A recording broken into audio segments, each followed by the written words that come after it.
Bonjour, bonsoir à toutes et à tous. C'est la rentrée d'iWeek en ce mardi 26 août 2025. Je suis très heureux de vous retrouver. Je suis Benjamin Vincent. Je suis entouré par une partie de l'équipe de retour de vacances. Elia Bitbol, Fabrice Neumann, Jenny Dounès. Salut les garçons.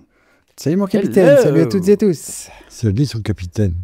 Ravi de vous retrouver, beau et bronzé, pour donc ce 143e épisode d'iWeek, le podcast qui fête ses 12 ans maintenant déjà, hein, mine de rien, une histoire, une aventure commencée en 2013. Et quelle rentrée pour iWeek, puisque dans quelques instants, on va retrouver le journaliste le mieux informé au monde sur Apple et sur ses projets. C'est Mark Gurman de Bloomberg qui nous réserve une interview événement à 15 jours de la keynote iPhone, 15 jours probablement. Est-ce que vous êtes aussi excités que moi, les amis? On n'en peut plus. Oui.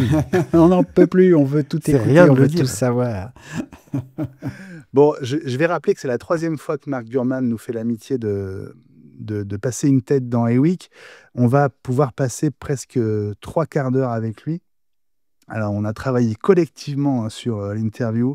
On a mis en commun toutes nos questions. Et puis, c'est moi qui vais me charger dans un instant de rejoindre Marc. Je vous promets d'être votre porte-parole le plus efficace possible, de rapporter un maximum d'infos. On se retrouve juste après pour un débrief. Ça vous va? Absolument. Allez, vas-y, prépare-toi. Allez, direction Los Angeles, où nous attend Mark Gurman. C'est dans un instant dans iWeek.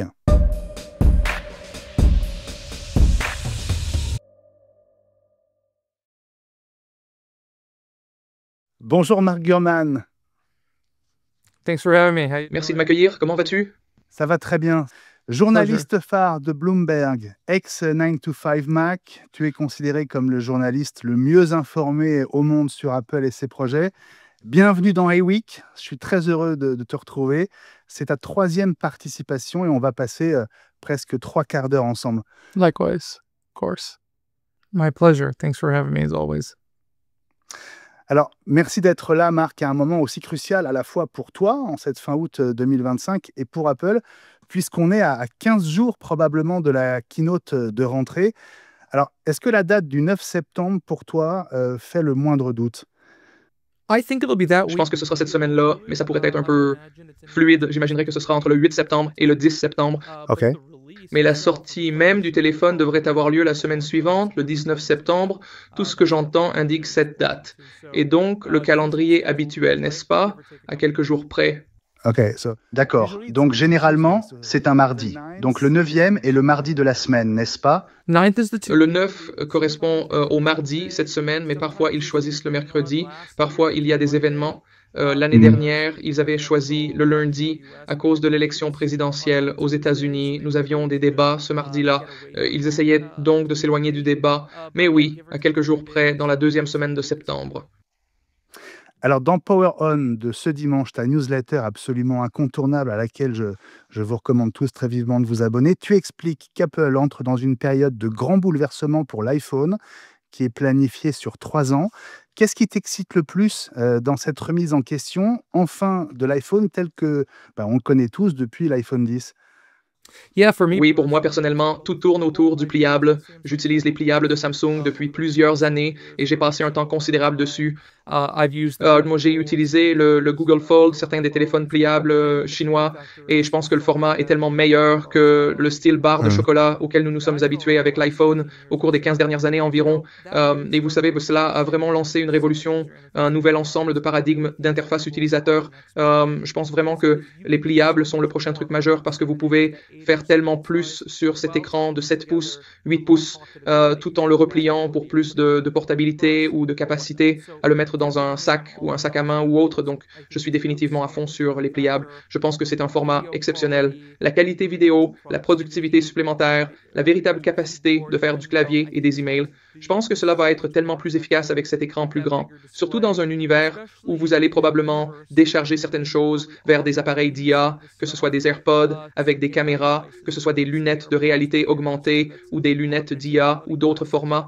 Je pense que le fait d'avoir ce produit central dans votre vie qui devient encore plus puissant, devient encore plus critique à mesure que de plus en plus de choses se déplacent hors de l'écran. Donc je pense que le pliable va certainement être pour moi et pour vous et d'autres personnes très ancré dans l'écosystème Apple. Je pense que ça va être tout simplement incroyable.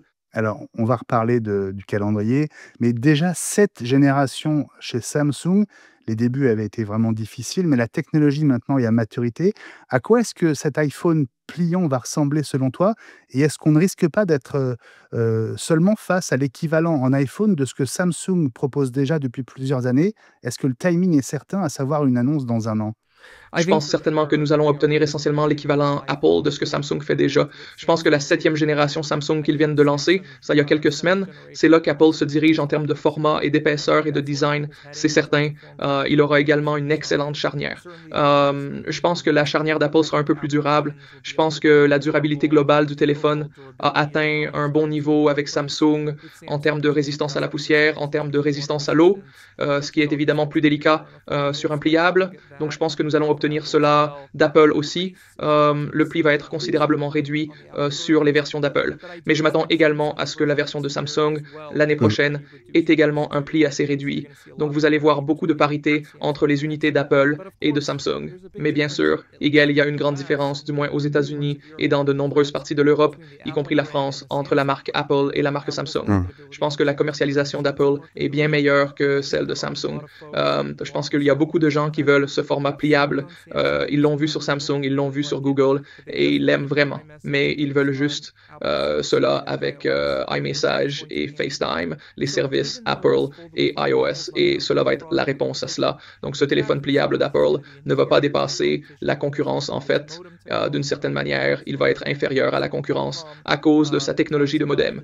Il aura un modem interne Apple au lieu de Qualcomm à cause de l'écran. Il va probablement être un peu plus petit que sur les appareils Google et Samsung, tant à l'intérieur qu'à l'extérieur. Donc très peu de différenciation dans la direction positive. Mais encore une fois, vous parlez de branding, de commercialisation et d'être au cœur de l'écosystème iOS.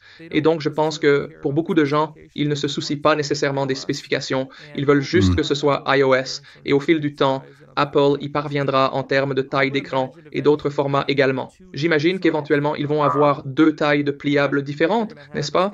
Ils vont avoir un pliable de taille standard qui, je pense, est celui qui sort l'année prochaine. Et puis plus tard, ils auront l'iPhone pliable de plus grande taille, un peu quand ils ont lancé l'iPhone X en 2007. Si vous vous souvenez, ils avaient également déjà à ce moment-là les téléphones de taille plus. Et donc, aux côtés de l'iPhone X, ils avaient l'iPhone 8 Plus et l'iPhone X. L'iPhone X avait techniquement un écran plus grand, mais l'appareil global, n'est-ce pas, le 8 Plus, était un plus grand téléphone. Et puis l'année suivante, ils ont fait le XS Max. Et donc, ils avaient les 2 tailles. Tout comme aujourd'hui, vous avez l'iPhone Pro de taille régulière et ensuite le Pro Max. Probablement que vous aurez un iPhone pliable de taille régulière ou un iPhone Ultra. Et ensuite une version Max aussi avec cet écran plus grand à l'extérieur et à l'intérieur. Vous verrez donc une longue feuille de route de téléphones pliables d'Apple. Vous savez, les téléphones pliables ne se vendent pas aussi bien que les téléphones Pro, mais je pense qu'au prix que les clients d'Apple sont prêts à accepter, vous obtiendrez un meilleur facteur de forme. Vous allez probablement obtenir un prix plus élevé, mais je pense que les gens seront prêts à faire cet effort. Et donc inférieur, mais quand même plus cher. I mean, it's Apple, right? So I do think, inferior in terms of screen size, internally and externally. I think the Samsung's going to have a little bit of a bigger screen outside, a little bit of a bigger screen inside, but you're paying for being part of the Apple ecosystem, the fit and finish, the polish, the software, the services, being within that Apple ecosystem. That's the premium that Apple customers have always paid, and I don't see that slowing down anytime soon. Est-ce que tu dis pliable ou pliant pour les iPhones et pour les smartphones en général? Dis-je pliant ou pliable? Je dis pliable. Je sais que certaines personnes disent pliant. J'ai toujours dit pliable. Ok.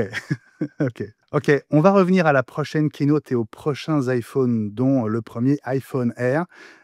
Est-ce qu'Apple a été tenté de changer la manière de numéroter les iPhones comme elle l'a fait à la WWDC pour les OS, avec par exemple ce qui devait être iOS 19 qui s'appelle finalement iOS 26? Est-ce que tu crois que l'iPhone 17 pourrait s'appeler l'iPhone 26? C'est une bonne question. Je pense que pour répondre à la première partie de votre question, il y a un désir de changement de nom. Je pense qu'il y a beaucoup de gens au marketing d'Apple qui pensent que peut-être cette convention de nommage est dépassée, peut-être qu'ils pourraient essayer quelque chose de différent. Ils ont changé la façon dont ils structurent le nommage des logiciels comme pour iOS 26, iOS 27, 28, etc.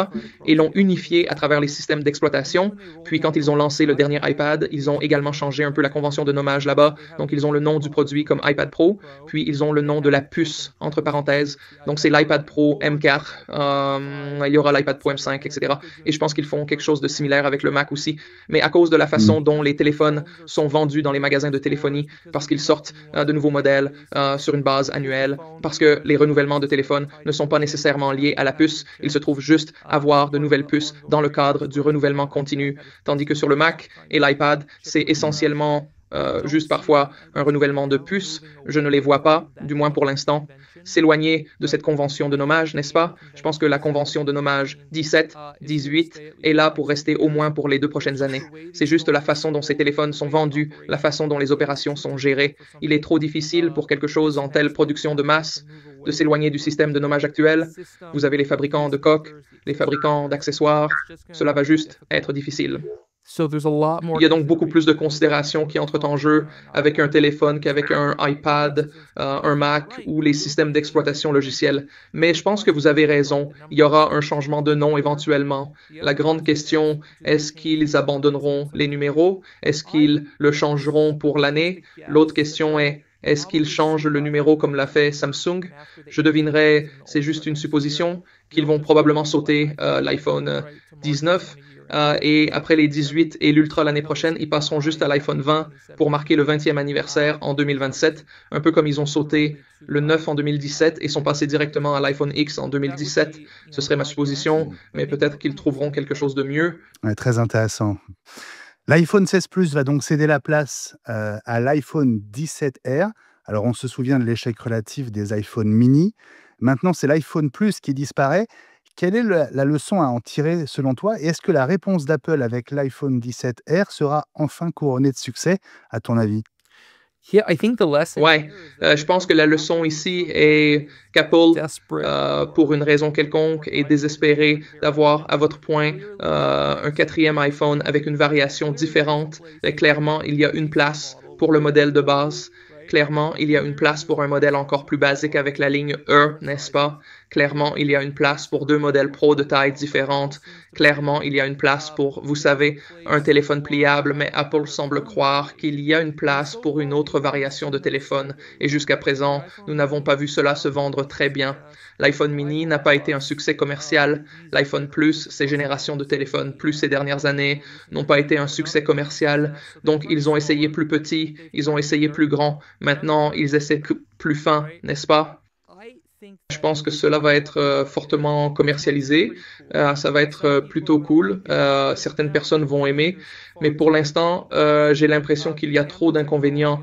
La technologie de la caméra là-dessus va être inférieure à celle du reste de la gamme d'iPhone, même du modèle de base d'iPhone, n'est-ce pas? La batterie va être très inférieure à celle du modèle de base d'iPhone et des iPhone Pro. Et donc, cela va être un inconvénient pour beaucoup de gens. Et donc, personnellement, je ne prévois pas que l'iPhone Air soit une chose à long terme non plus. Je considère le téléphone Air comme une étape intermédiaire.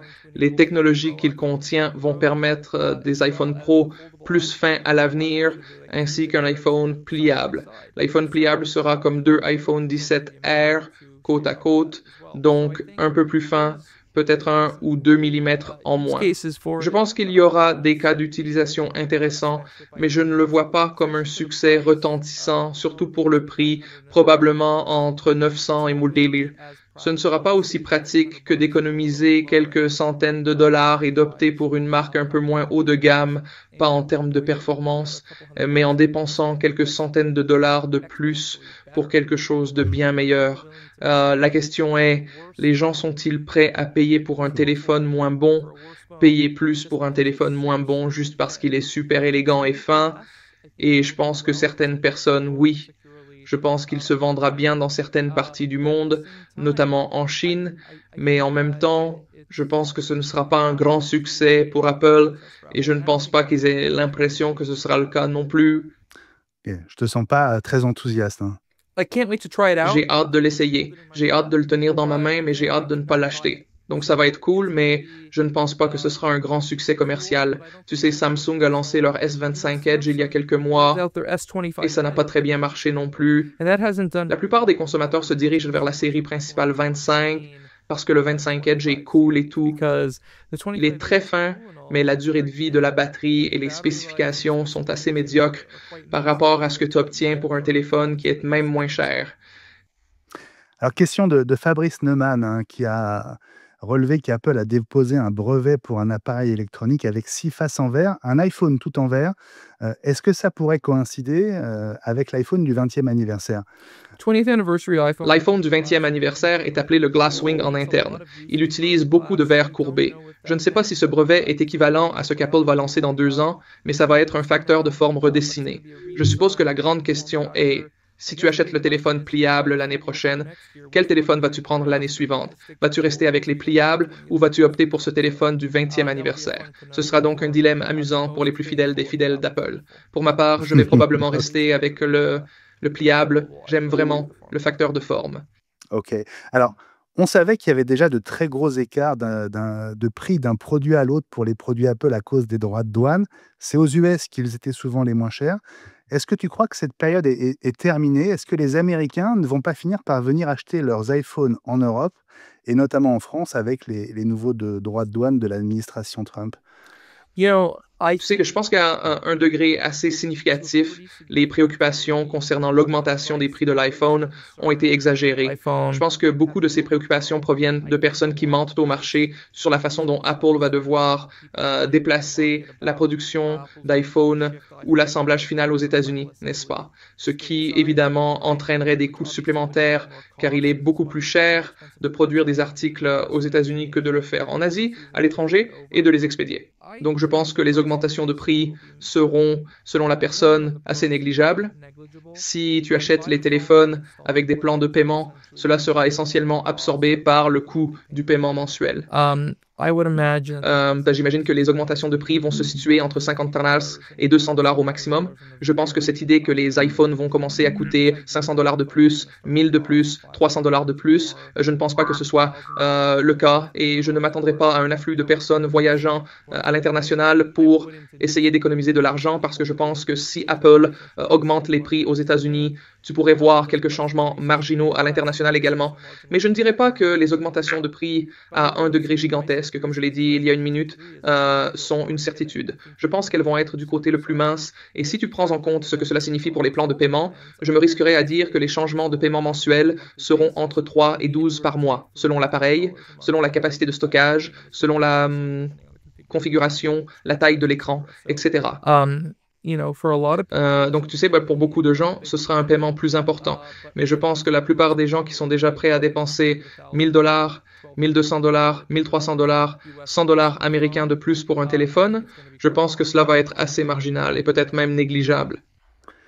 OK, Marc. Alors, on va revenir à la keynote de septembre. Hein. Qui dit keynote dit Apple Watch, mais pas seulement. Qu'est-ce que tu attends d'autre peut-être le 9 septembre, des AirPods Pro 3, un nouvel Apple TV. Est-ce que le Vision Pro upgradé pourrait être annoncé à la prochaine keynote? Il y a beaucoup de nouveautés qui arrivent cet automne en plus des téléphones. Vous verrez les nouvelles Apple Watch. Et pour répondre à votre question, je pense que les mises à jour les plus marquantes seront sur l'Apple Watch SE. Je pense qu'elles viendront maintenant en plusieurs variations d'écran, donc cela élargit le portefeuille de montres d'entrée de gamme. L'Apple Watch Ultra aura un nouvel écran pour correspondre à l'écran et au chipset de l'Apple Watch Series 10, obtenant cette petite mise à niveau. Je ne prévois pas de changement significatif sur l'Apple Watch Series 11, parce que l'année dernière, vous savez, extérieurement, cela ne ressemble pas à un grand bouleversement. Mais en interne, Cette chose a été considérée comme un moment iPhone X pour l'Apple Watch ou un moment Watch X, pour ainsi dire. Quelques autres choses dans le pipeline pour cette année. Il y a le rafraîchissement du HomePod mini avec un nouveau chipset. Apple TV, nouveau chipset. De nouveaux AirPods Pro arrivent. J'ai écrit il y a plusieurs mois qu'ils travaillent sur une nouvelle paire avec surveillance de la fréquence cardiaque, comme les Beats, les nouveaux Power Beats 2.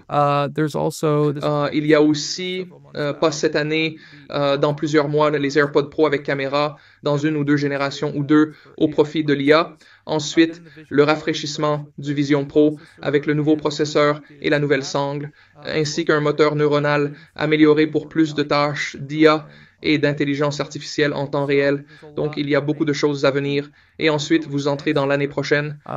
iPhone 17. Au fait, cette année, il y a aussi l'iPad Pro M5, mais l'année prochaine, vous avez l'iPhone 17e, vous avez le M5 Pro et Max, les MacBook Pro, vous avez le moniteur externe, Mac, le premier rafraîchissement du moniteur externe, Mac en 3 à 4 ans. Donc, les prochains mois sont assez chargés. Et ensuite, vous entrez dans le pipeline pour la fin de 26, à travers 27 et 28.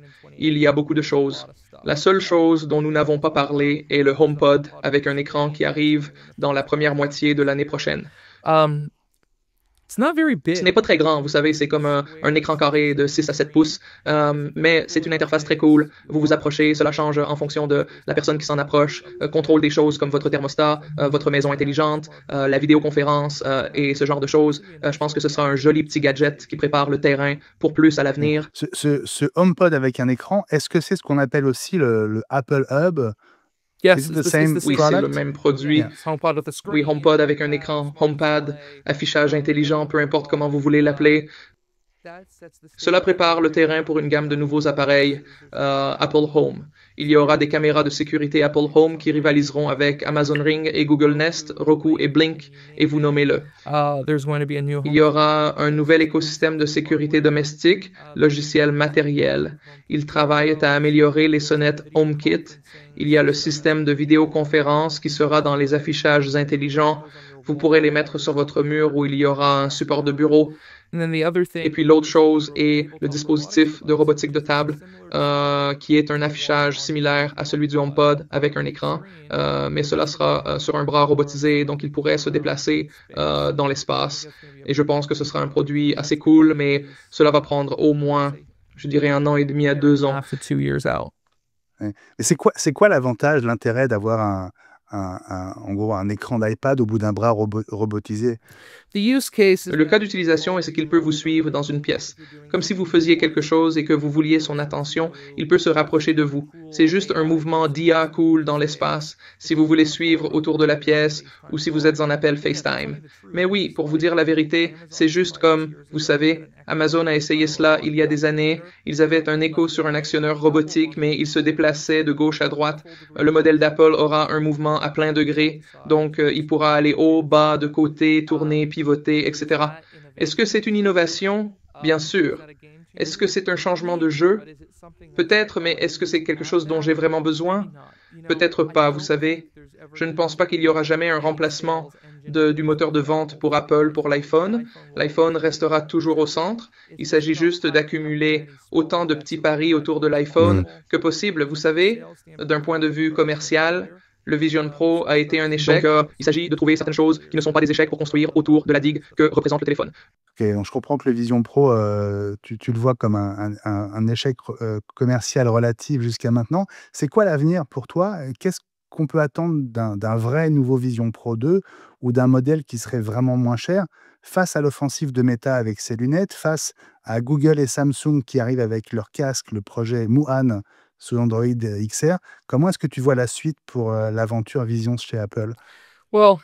Eh bien, je pense que nous en sommes à un point où vous vous demandez, va-t-on seulement faire un nouveau Visio Pro? Le problème, est-ce que c'est juste un tel échec d'un point de vue commercial?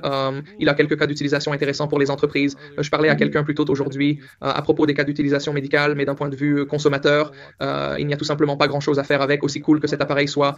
Et vous savez, je l'adore quand je l'utilise, mais je n'aime pas le mettre et entrer dans le flux des choses. Et il y a très peu de vidéos immersives, comme nous en avons également parlé auparavant. L'accent est actuellement mis sur les lunettes intelligentes non AR, qui sortiront dans un an et demi. Cela va être un gros problème qui va permettre à Apple de rivaliser avec Meta. Mais Apple est tellement en retard dans les lunettes intelligentes. C'est comme, peuvent-ils même rattraper leur retard à ce stade? Je pense, dans une certaine mesure, oui, parce qu'ils ont vraiment bloqué ce que les gens avec des lunettes intelligentes tierces peuvent faire dans l'écosystème de l'iPhone. L'autre chose à noter est ce dispositif Vision moins cher et plus léger qui arrivera dans 2 ans.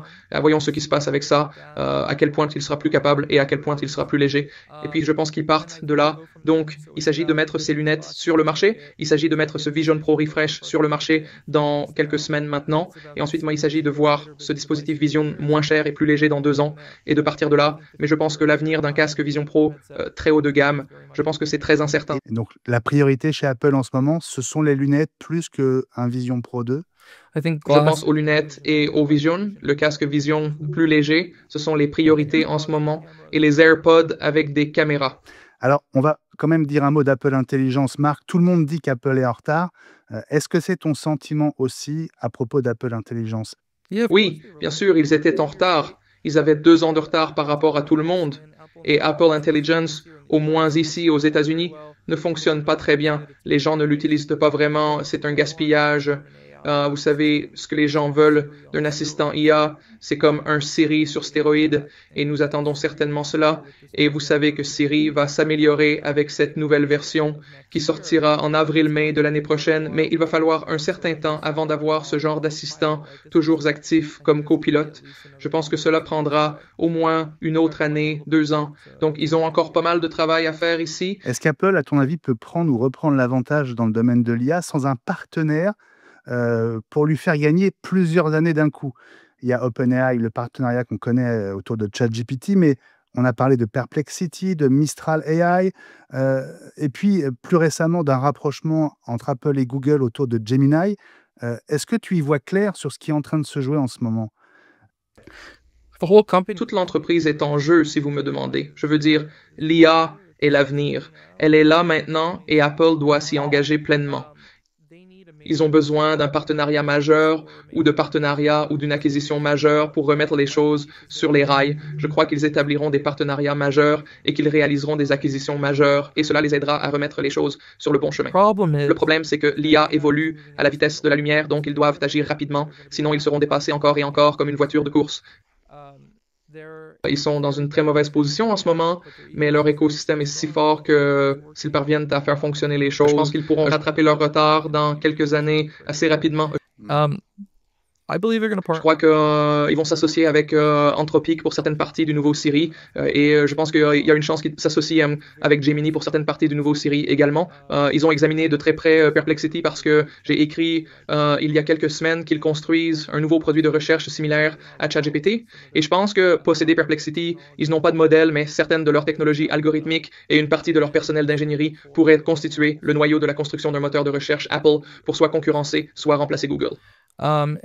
Et puis, je pense que l'autre qu'ils ont examiné de près, et pour revenir à ton point, Mistral, ce serait une acquisition très difficile à réaliser en raison des directives de l'Union européenne, mais peut-être qu'il y a un moyen. Je ne pense pas que quoi que ce soit imminent, mais certainement, ils ont examiné de très près à la fois Mistral et Perplexity. Ça, c'est vraiment intéressant. Quelle est l'étendue des dégâts chez Apple en interne à cause de cette dégradation de l'image d'Apple? Je ne pense pas que cela ait eu un impact si important ou que ce soit si grave. Je veux dire, pour être honnête, il y a beaucoup d'excitation autour du portefeuille de produits et de la pipeline. Donc, je pense que les gens sont assez concentrés là-dessus. Et il y a de l'optimisme si vous buvez le Kool-Aid d'Apple, que s'ils établissent les bons partenariats et acquisitions, les choses vont s'améliorer. Mais ils doivent faire les bonnes acquisitions et partenariats pour que les choses s'améliorent. Est-ce que ce Mac à processeur d'iPhone dont on parle peut changer la donne dans l'industrie de l'informatique?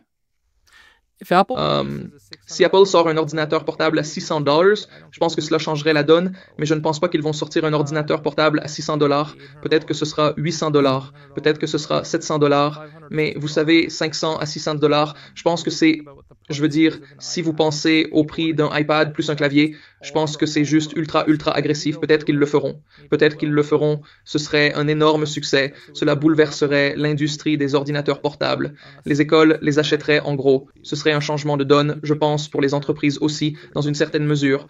Alors voyons s'ils le font. Je pense que ce sera très excitant. Je n'en achèterai pas un, mais il y a certainement beaucoup de gens qui le feraient. On va terminer avec Tim Cook, Marc, qui aura 65 ans le 1er novembre. En avril 2021, il avait dit qu'il ne resterait probablement pas 10 ans de plus chez Apple.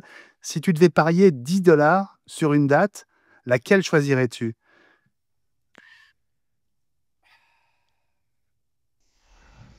In terms of being CEO, I think he'll be CEO until 2030. En ce qui concerne le poste de PDG, je pense qu'il sera PDG jusqu'en 2030. Maybe 2031. Maybe 2031. I think he would want the full 20 years. Je pense qu'il voudra les 20 années complètes. Est-ce que la réélection de Donald Trump a changé ses plans et retardé son départ? Did Donald Trump re-election change his plans and delay his retirement date plans? I don't think so. Je ne pense pas. Je ne pense pas. Je pense que, vous savez, il a Bob Iger, Jamie Dimon comme exemple de pouvoir qui ne bouge pas. He has little else. Il n'a guère d'autre chose que, vous savez, Apple. Il est pleinement engagé. Je pense qu'il est vraiment en train de trouver son rythme en ce moment. Je veux dire, le portefeuille de produits et le pipeline vont être solides. Il doit faire face à la situation des tarifs. Je pense que cette situation d'intelligence artificielle est un défi. Je pense que trouver un avenir à long terme pour l'entreprise au-delà de l'iPhone est quelque chose sur lequel il va devoir travailler. Et il n'a pas non plus une série de successeurs évidents. Donc, je pense que vous allez voir l'entreprise se reconstruire autour de lui au cours des 5 à 7 prochaines années. Cela va être passionnant. À propos de la succession, Jeff Williams est parti, le CEO qui était numéro 2. Est-ce que John Ternus reste ton favori? Je ne sais pas s'il est mon préféré, mais je pense qu'il est ce sur quoi Apple finira par se poser. Je pense qu'ils ont peu d'autres choix et je ne pense pas qu'il serait un mauvais choix du tout. Tim Cook souhaite un recrutement en interne ou si c'était une femme? Une femme serait formidable, mais si vous regardez le vivier de cadres, vous avez Deirdre O'Brien, qui est vraiment la seule option féminine là-bas. Elle pourrait certainement le faire et je pense qu'elle serait une excellente PDG et extrêmement efficace. Merci infiniment, cher Mark Gurman, pour ce moment exceptionnel dans iWeek. Dans un instant, je vais retrouver toute l'équipe pour débriefer cette interview. Je te souhaite une très belle rentrée et on se réjouit déjà de t'accueillir à nouveau très bientôt dans iWeek. Salut Marc. Thank you. Let's keep in touch. Yes, sir. Thank you. Et voilà, c'est déjà fini. Ça passe trop vite avec Marc. Il a tellement de choses à dire. Toujours aussi bien informé. Hein. Je suis assez impressionné par sa connaissance globale d'Apple, de ce qui va arriver. J'ai été notamment étonné par, on va dire, une quasi-exhaustivité de sa vision du calendrier. Sur 2-3 ans, alors pas au mois près, mais il sait, grosso modo, quand tous les projets d'Apple vont sortir dans les 3 ans qui viennent, et c'est assez impressionnant. Alors, votre sentiment général d'abord sur ce moment avec Mark Gurman, Ellie, par rapport aussi aux 2 fois précédentes? Écoute, du pur Mark Gurman, hein. On peut pas dire autre chose, donc toujours maître de lui, connaissant tous ces sujets par cœur, et tu peux lui poser n'importe quelle question, il a une réponse. Et il a une bonne réponse, et une réponse intéressante en plus. Donc vraiment, je veux dire, on ne peut pas faire mieux pour parler d'Apple et des produits d'Apple que d'avoir Mark Gurman en face. Hein. C'est franchement c'est top. sûr. Gilles, comment est-ce que tu l'as trouvé? Comment est-ce que tu as trouvé ces 40 minutes avec lui, grosso modo? Il est toujours aussi pro, à la fois amical. Je le dis chaque fois, les Américains dans ce qu'ils ont de meilleur, mais je l'ai trouvé plus à l'aise, moins dans la retenue. Alors, est-ce que c'est lui qui a appris à avoir confiance, ou est-ce que c'est nous qui avons appris à ne pas lui poser n'importe quelle question? Je ne déciderai pas. Mais en tout cas, les deux, mon camarade. C'était non, c'était un grand moment. Ouais. Fabrice, alors, comment est-ce que tu as vécu ce moment? Comment tu l'as senti? Comme mes camarades, c'est vrai que c'est très impressionnant de voir. On est impressionné par. Alors, chaque fois, il sort des infos en avance, il connaît ça par cœur, mais justement, il connaît vraiment. C'est beau un professionnel en fait qui impliqué comme ça, et quelle que soit la profession, c'est toujours pareil. Quand quelqu'un maîtrise un sujet sur le bout des doigts comme ça, parce que non seulement il a les dates des produits potentiellement qui vont arriver en tête, mais aussi aussi les dates des produits précédents. À un moment, il te rappelle la date de tel produit et de l'iPhone XS Max, et que c'est sorti telle année, etc. C'est assez monumental. Donc là, il est complètement dans son élément. C'est pour ça que c'est toujours un privilège d'avoir un moment avec quelqu'un comme ça, quoi, parce que on perd pas son temps quand même, franchement. Non, c'est sûr, c'est sûr. C'est du caviar et merci encore à Marc d'être revenu pour la 3e fois dans A-Week. Je le disais au début de l'interview, à un moment tellement important, tellement phare de l'année pour Apple et aussi pour lui, j'imagine, en termes d'activité, puisqu'on est à quelques jours de la keynote qui va officialiser les nouveaux iPhones. C'est le produit le plus important pour Apple. C'est la moitié du chiffre d'affaires annuel du groupe. Enfin, c'est un moment vraiment majeur avec tout ce qu'il a expliqué sur l'automne, hein, tous les produits à venir, fin 2025, aussi sur le début 2026. Il y a vraiment un calendrier très chargé qui attend Apple et qui attend Mark Gurman aussi. Alors, d'abord, la keynote. Je pensais avoir une réponse beaucoup plus franche. Oui, bien sûr, ce sera le 9 septembre. Et bien, c'est pas du tout évident, hein, la date du 9. Autour du, mais pas loin, dans la semaine en tout cas. Mais comme lui doit avoir l'invitation, hein, je peux te dire que... Ah ben non, lui, il n'est pas invité, dis donc. Enfin, il a peut-être le document, mais il n'est jamais invité à aller sur place. Crois-le. Ça fait des années qu'il n'est pas invité.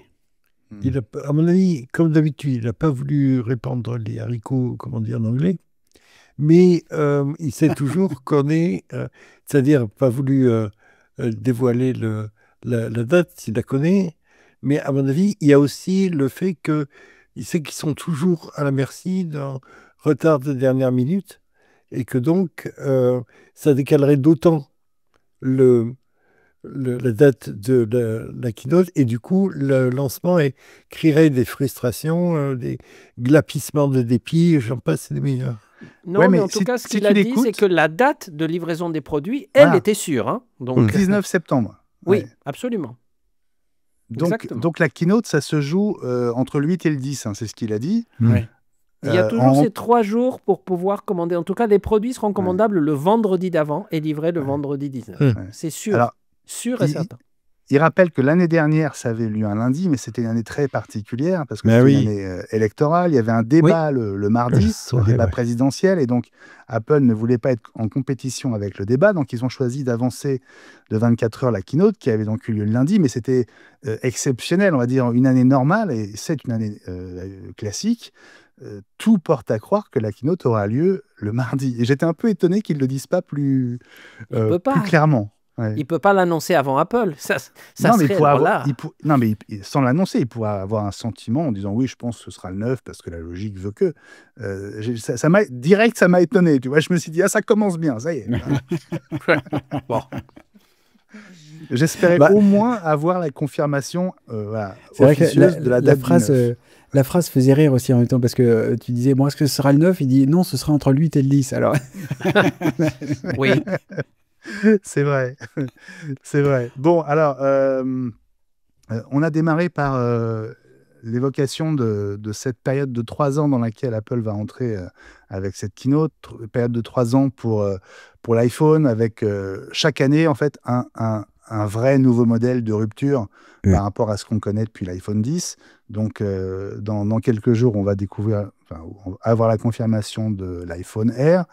L'année prochaine, et c'est le moment qu'il attend le plus visiblement, on aura enfin l'iPhone, Fabrice. Pliant, voilà. Pliable.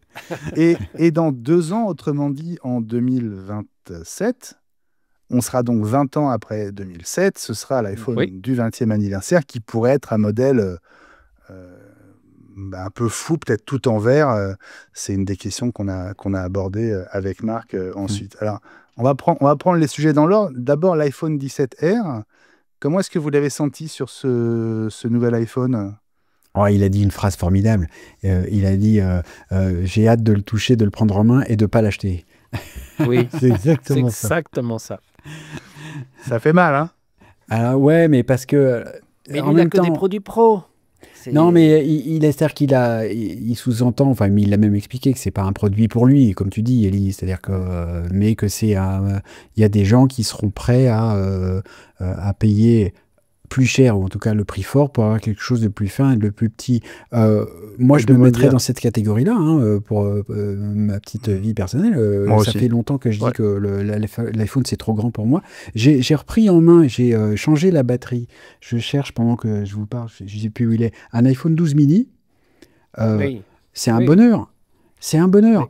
Je connais des gens qui le regrettent, c'est sûr. J'adorais le mini aussi. Voilà, il est là. Alors, pourquoi je ne l'utilise pas? Il y a deux raisons pour lesquelles je ne l'utilise pas. Alors, il se trouve qu'il est un petit peu cassé, c'est-à-dire que l'appareil photo fonctionne une fois sur deux, c'est embêtant. Et puis, je l'ai utilisé dehors et l'écran manque un peu de luminosité. Donc ça, c'est un des progrès qu'on a vu sur les derniers modèles d'iPhone. Mais sinon, à prendre en main, ça fait 135 grammes. J'en rêve, si tu veux, d'avoir un... Voilà. Et l'iPhone 16, sinon classique que j'ai, c'est trop grand, quoi. Donc, un iPhone fin ou, et je mords sur le sujet d'après, un pliant, mais en format flip et pas fold, moi, je serais client, quoi. Voilà. Bon, en tout cas, ce qui est sûr, en l'ayant entendu, c'est qu'il achètera probablement un Pro ou un Pro Max de cette génération et de la suivante, mais qu'il continuera à utiliser un pliable ou pliant d'une autre marque tant qu'Apple n'aura pas sorti la sienne. Donc, je ne suis pas sûr qu'il téléphonera avec un iPhone Pro, mais il l'aura sur son bureau parce qu'il parle d'Apple dans son métier. Donc, il est normal qu'il teste les OS, etc. Mais dans sa vie personnelle, il a choisi le portable à tel point qu'il a dit que probablement, évidemment, il regardera avec grande curiosité l'iPhone des 20 ans, mais qu'il continuera à utiliser un pliant d'Apple, peut-être deuxième génération de celui-là, mais en tout cas, cet iPhone tout en vert, il va le regarder, peut-être qu'il l'achètera aussi, mais ce n'est pas celui qu'il utilisera tous les jours pour téléphoner. Gilles, ton sentiment, justement, alors, sur l'iPhone pliant, Gurman, il est catégorique, hein, c'est pour l'an prochain, il n'y a plus d'hésitation. On a longtemps été hésitant sur... quand est-ce qu'Apple sortira, etc. Là, selon lui, en tout cas, c'est pour dans un an. Voilà. C'est pour dans un an et c'est pour lui. Il avait des yeux qui brillaient quand il en parlait. Et c'est vraiment ce qu'il attend avec impatience. On ne lui souhaite pas, mais à toute chose égale, c'est l'Apple TV du salon pour Jim Master. C'est sans dada. C'est le produit qui le fait rêver. Et puis surtout, dans la roadmap qu'il a dévoilée pour ce modèle, dans la mesure où il le voit comme le centre, le hub de tous les objets connectés qui restent à venir et qui vont être mis sur le marché petit à petit par Apple. C'est ça c'est pas tant l'objet que la promesse qu'il porte.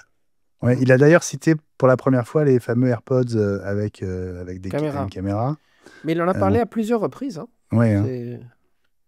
Moi, je continue à ne pas comprendre ce qu'on va faire avec des AirPods avec caméra. Je ne sais pas ce qu'ils vont filmer et à quoi ça sert. Il paraît que ça sera très important pour l'IA.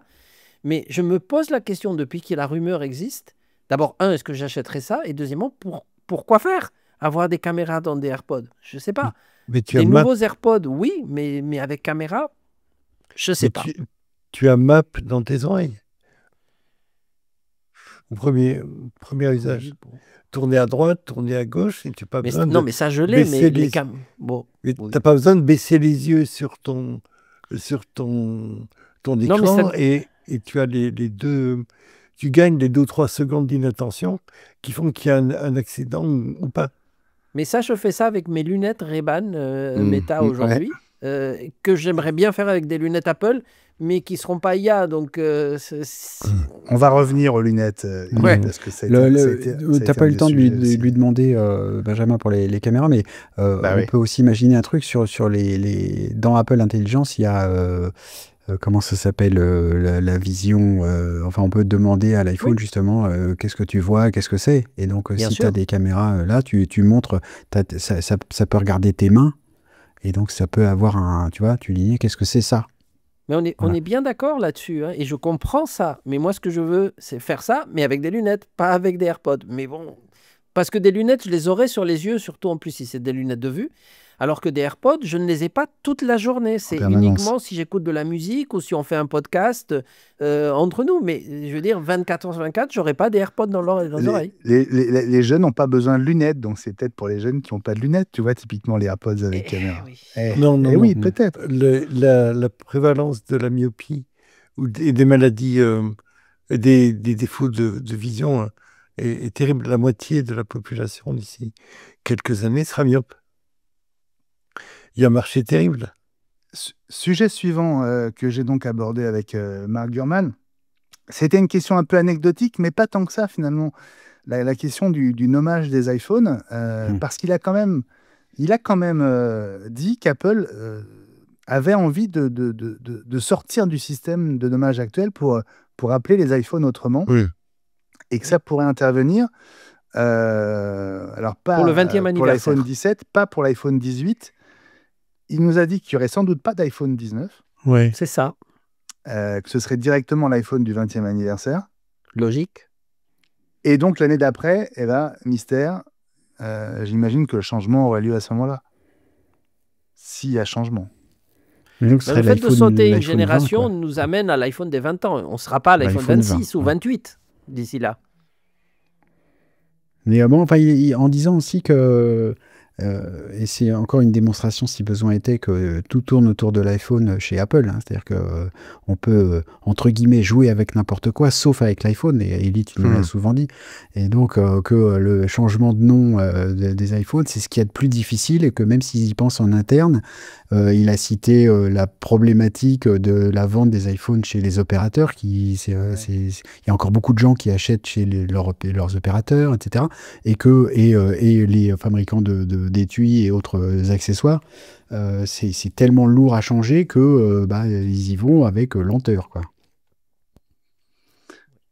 Et puis il y a tous les accessoires aussi, enfin tous les accessoiristes. Voilà, c'est vrai que c'est ça, pour le coup, c'est vraiment un écosystème là autour de l'iPhone. Hein. Bah voilà, ça, donc c'est donc très très compliqué pour. Bon, enfin, moi, je reste persuadé que c'est histoire de mettre l'année derrière, etc., pour simplifier. Ça simplifie rien du tout. Non. Donc, je voterais plutôt pour... il a plus ou moins évoqué ça, je ne sais plus exactement ce qu'il a dit, mais... avec le processeur. Oui, c'est ça. Finalement, tu enlèves le numéro, tu ne mets pas le numéro ni le numéro de version, ni une année. C'est l'iPhone, et puis c'est tout, quoi, comme... C'est-à-dire que là, ils disent le MacBook Pro M5, par exemple. C'est ce qu'il a cité comme exemple. Ouais. Et ça a ce mérite-là. Alors, est-ce que ça servirait à quelque chose de dire c'est l'iPhone A20 ? Je sais pas. À qui ? Là, pour le coup, ça fait très Samsung. Hein. Ah oui, A20, ça marche pas, non. Là, ça fait très, très Samsung. Les processeurs Apple s'appellent A sur les iPhones. Alors, quand on sera au 20e anniversaire, ça sera le A20. Alors, on a ensuite parlé assez brièvement, mais on a quand même évoqué le sujet des droits de douane et de leurs conséquences sur les prix. Mark Gurman dit qu'il s'attend à une hausse des tarifs, mais finalement assez modeste. Oui.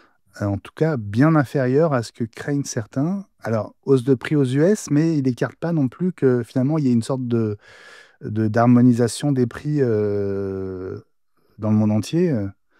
Ça veut dire que les iPhones pourraient aussi coûter plus cher en France, même si on n'est pas directement concerné par les droits de douane d'entrée aux États-Unis. Déjà, on a la TVA. Hein, donc, oui, mais elle n'a pas changé. Donc, non. Mais on sait... Attends, ne parle pas trop vite. Hein. Oui. Non, mais d'abord, sur les hausses de prix aux US, je crois qu'il a parlé de 50 à 200 $ selon les modèles.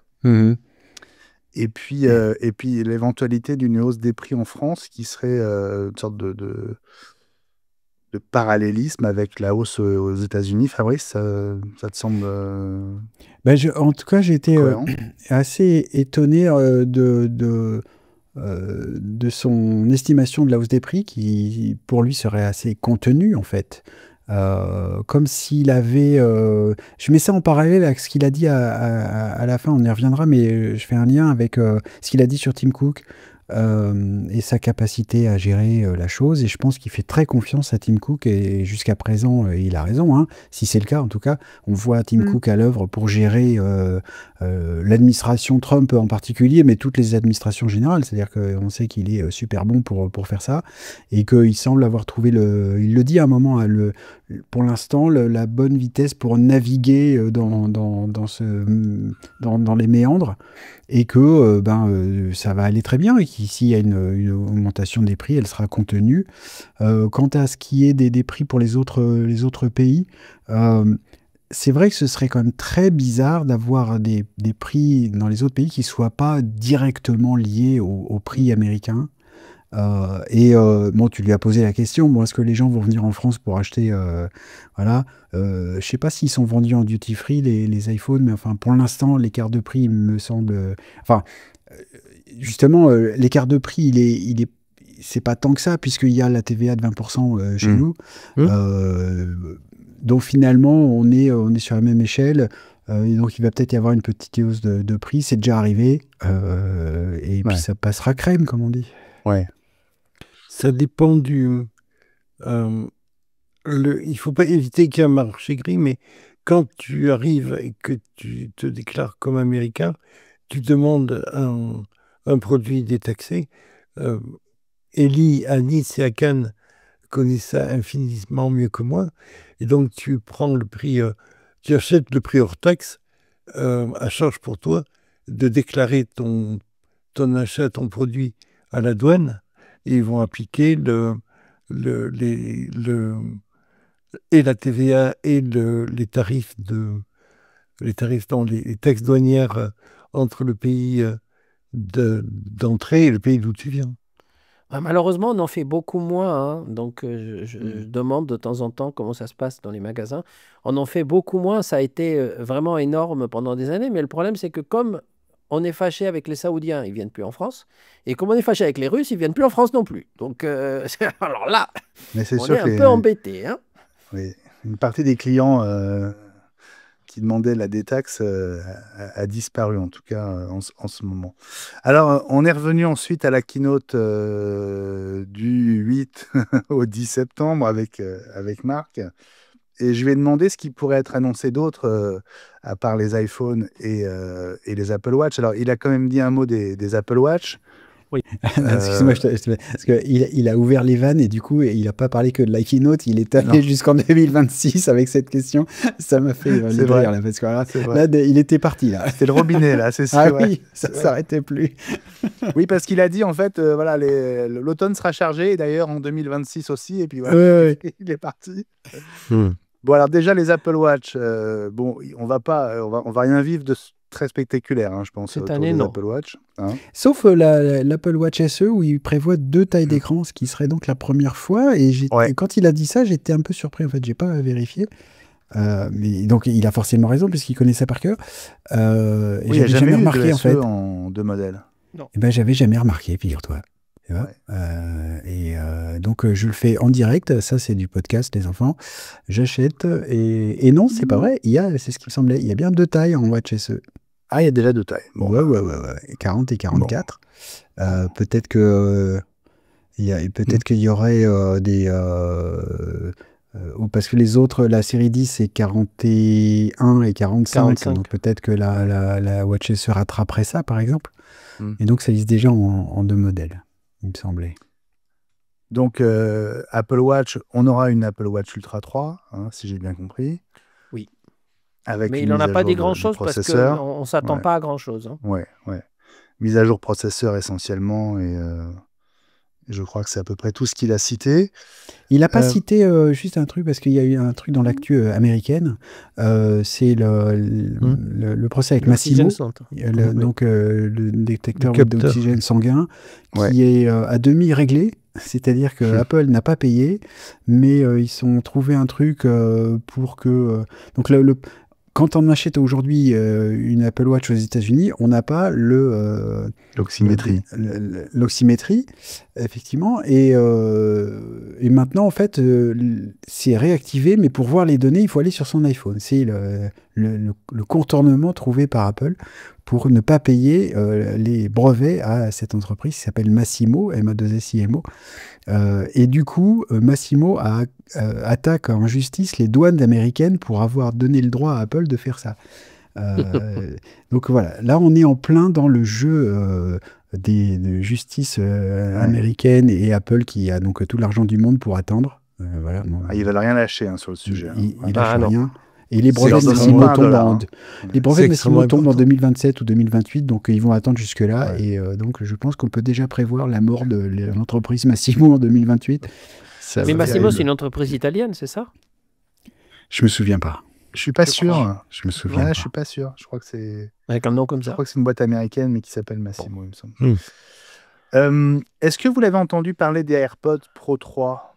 Non, du tout. Alors, soit il a oublié, soit c'est pas pour... il a dit nouveaux AirPods Pro quand même. Hein. Oui, bien sûr. Mais ça, on sait qu'ils arrivent. Mais il n'a pas dit qu'ils auraient de nouveau. Non. Parce que lui, il est plus intéressé par les Pro 4 avec caméra. Les Pro 3... C'est vrai. On sait à peu près ce qu'ils auront, hein, mais c'est pas... Si, on sait à peu près ce qu'ils auront. Mais on a vu les Beats. Donc, les Beats font ce que vont faire les Pros. Donc, mais est-ce que les AirPods Pro 3 seraient au menu de la keynote du 9 quasiment sûr, du 8 au 10 septembre? Oui, c'est pratique. Quasiment sûr, parce que ça fait longtemps qu'ils sont prêts. Ouais. Ils attendaient de sortir, c'est tout. Oui, donc avec la fréquence cardiaque, comme tu disais. Oui, ils sont prêts depuis que les Beats sont sortis, hein, donc ils auraient pu sortir en même temps, voire avant. Hein. Donc, il a mentionné la fréquence cardiaque. J'ai mentionné l'Apple TV en pensant à toi, Elie, mais je suis pas sûr qu'il l'ait repris. Non. Non, hein. J'étais très déçu. On n'a pas parlé d'Apple TV. Il a dit qu'il y aura un nouveau chipset. Il l'a dit. Ouais. Mais... si, il a dit qu'il y avait... Oui, absolument, oui. Donc il y aura peut-être un nouvel Apple TV, alors. Oui, bien sûr. Ah, bien sûr. Toi, tu dis bien sûr. Mais oui, parce qu'il est prêt depuis des mois et des mois, encore une fois. Hein. Mais ça ne veut pas dire qu'il sortira le 9 septembre. Ah, non, ça, non. qu'il y aura un jour, oui, ça on sait. Mais... Bon, en tout cas, c'est une possibilité. Mais bon, tu sais bien, Elie, que ça va être un nouveau boîtier Apple TV qui aura des trucs nouveaux, mais finalement pas tant que ça. Et on sait déjà les phrases qu'on va faire après. Oh, on espérait quand même qu'il y aurait un peu mieux, et puis que finalement, bof. Ben, c'est bien ce modèle-là qui aura l'audio pass-through dont on parle depuis la WWDC, parce que si celle-là ne l'a pas... Alors attends, Elie, je voudrais rectifier ta phrase. Dont tu parles depuis... c'est vrai.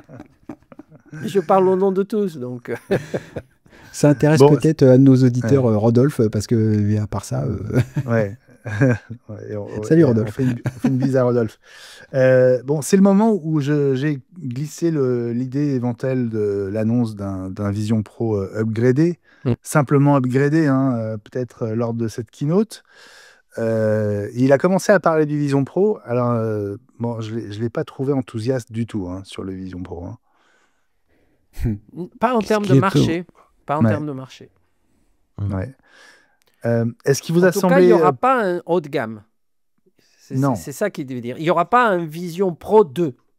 En tout cas, pas maintenant. Il a dit dans 2 ans, Non, mais même plus tard. Non, il a dit qu'il se posait la question, il l'a d'ailleurs écrit, sur un Pro 2. C'est-à-dire qu'il pense qu'il y aura un Vision Pro avec un M5. Ok, très bien, mais c'est même caractéristique. Qu'il y aura un moins cher et qu'après, il y aura les lunettes. Mais qu'il y aura un Pro 2 avec autant de caméras, autant de... Non. Lui, il pense que non. C'est vrai. Parce que ça serait un produit de niche et qu'Apple va basculer vers les lunettes et donc vers d'autres choses. Oui, tu as raison. C'est comme ça qu'il l'a dit. Est-ce que ça vous a étonné? Parce que moi, jusqu'à maintenant, j'ai toujours entendu qu'il y aurait un Vision Pro 2. Il était présenté comme ça, mais c'était sauf erreur de ma part encore, le M5 qui faisait une évolution sur... il n'était pas... Ça n'a jamais été considéré comme le Vision Pro 2, la version M5, je crois. Non, ça c'est juste un changement de chipset. On aurait pu lui demander si Apple allait faire des reprises sur les nouveaux modèles, ce qui, pour les quelques clients qui l'ont acheté, serait une bonne chose, vu l'argent dépensé. Mais moi, j'ai surtout une pensée émue pour Florent Morin et Baptiste Dajon, qui sont souvent chez nous, parce qu'ils font beaucoup de choses avec le Vision Pro. Et quant à Mark Gurman, alors, il parle d'échec commercial, ce qui n'est pas faux. C'est-à-dire que ce n'est pas un produit de grande consommation, de masse. Mais on s'y attendait, ça. Oui, mais donc, à côté de ça, on sait bien, nous, puisque Florent et Baptiste notamment nous expliquent bien comment ils font et qu'ils développent des applis pour les pros, Baptiste pour Decathlon, c'est des applis pro, c'est vraiment de l'appli de niche. Mais il a dit que dans le c'est pas domaine péjoratif médical, ce que je dis. il y aurait des évolutions. Et dans le domaine médical, aujourd'hui, c'est le seul produit, et ils en vendent, mais ils n'en vendent pas 10 000. Mais c'est étonnant comme produit pour Apple, quoi. C'est un produit comme ça, ultra pro et ultra niche. On n'a pas, j'allais dire plus l'habitude pour Apple, je ne sais même pas s'ils en ont déjà eu un, mais enfin, maintenant les marchés visés par Apple sont tellement énormes à chaque fois. Ça fait depuis des années qu'on dit quand Apple fait un truc, c'est pour en vendre 50 millions, ou ils ne le font pas. Et là, c'est vraiment pas le cas. Donc c'est une sorte de, c'est une anomalie pour l'instant dans le catalogue d'Apple. Oui, mais on est sur un Benjamin va encore aller. On est sur un changement de plateforme qui arrive tous les 30 ans. C'est une sorte de banc d'essai, comme d'habitude. On fait le plus gros, le plus cher, le plus performant, et après, on décline sur le marché du particulier, en fait. Oui, c'est vrai. Élie? Je crois que l'erreur d'Apple, si tu veux, c'est des fois de trop se baser sur le marketing, qui est généralement très fort chez eux. Ils ont essayé avec l'Apple Watch au début en disant, voilà, nous, on a compris, ça va être un produit ultra luxe, ultra cher, etc. Ils l'ont repositionné, ça a fini par se vendre. Là, ils ont parlé de spatial computing. C'est très bien, c'est un mot comme un autre, mais aujourd'hui, ce n'est pas le spatial computing qui fait vendre des Vision Pro. C'est des applications extrêmement pointues, et il lui manque aujourd'hui, parce qu'Apple est têtu, mais ils finiront par le repositionner. Et ça, Marc en a parlé, pas ce soir, mais il en a parlé. C'est un appareil extraordinaire pour regarder du cinéma, pour faire de l'immersif. Et c'est là le problème, c'est que Apple ne veut pas trop pousser sur l'immersif aujourd'hui, parce que le marché est très petit et que les investissements sont énormes. Le film F1 a été tourné en immersif. Je le regarderai certainement sur le Vision Pro quand je l'aurai. Mais tout cet argent qu'ils ont investi, il y a aussi le défilé du 14 juillet qui a été tourné en immersif et qu'on verra bientôt. Je me demande qui c'est qui nous a appris ça, tiens d'ailleurs. Qui nous en a parlé dernièrement? Ça commence par un B. Cela dit, à propos du Vision Pro, il a dit autre chose qui est intéressant, c'est-à-dire que il a dit, quand je l'utilise, c'est génial, mais il faut que je fasse un effort pour le mettre sur la tête, pour paraphraser. Et c'est toute la difficulté du Vision Pro qui fait de ce produit sûrement encore un produit de niche, un point d'entrée vers une révolution informatique, certainement, mais qui ne peut pas, ça ne peut être qu'une étape, et que ça amène plutôt quand même vers les lunettes que tu as évoquées avec lui. Parce que ça, les lunettes, ça se porte plus facilement et ça s'utilise comme un iPod, alors que le Vision Pro, non. Bien sûr, bien sûr. Ouais. La bonne nouvelle dans tout ça, et je pensais notamment à toi, Élie, qui les attend particulièrement depuis longtemps, c'est que les lunettes Apple, Marc l'a dit, c'est pour l'année prochaine. Alors, pas forcément les plus abouties, mais la première version, il n'y aurait pas de réalité augmentée a priori sur ce premier modèle. On serait plus proche de ce que fait Meta avec les Ray-Ban ou les Oakley, j'imagine, aujourd'hui. Oui, sauf que c'est cette année qu'ils vont sortir la version avec écran. Donc, quand Apple sortira les versions d'il y a 2 ans de Meta, aura encore une fois 2 à 3 ans d'avance. Mais pas dans l'écosystème Apple. Et s'il y a quelque chose, et il en a parlé, c'est le fait de dire que l'implémentation dans l'écosystème Apple des Meta n'est pas parfaite, et c'est vrai. Aujourd'hui, moi je m'en sers, mais on pourrait faire beaucoup mieux. Sur l'iPhone, je parle. Oui. Mais quand même, est-ce que vous sentez de la part d'Apple une accélération? Et il l'a confirmé, hein. Je vais vraiment clairement poser la question. La priorité, il l'a dit, aujourd'hui, c'est les lunettes. Oui, C'est plus le Vision Pro. Et c'est ça qui, quelque part, oui, est un peu choquant quand on pense évidemment à tous ceux qui ont tellement investi jusqu'à maintenant dans le Vision Pro.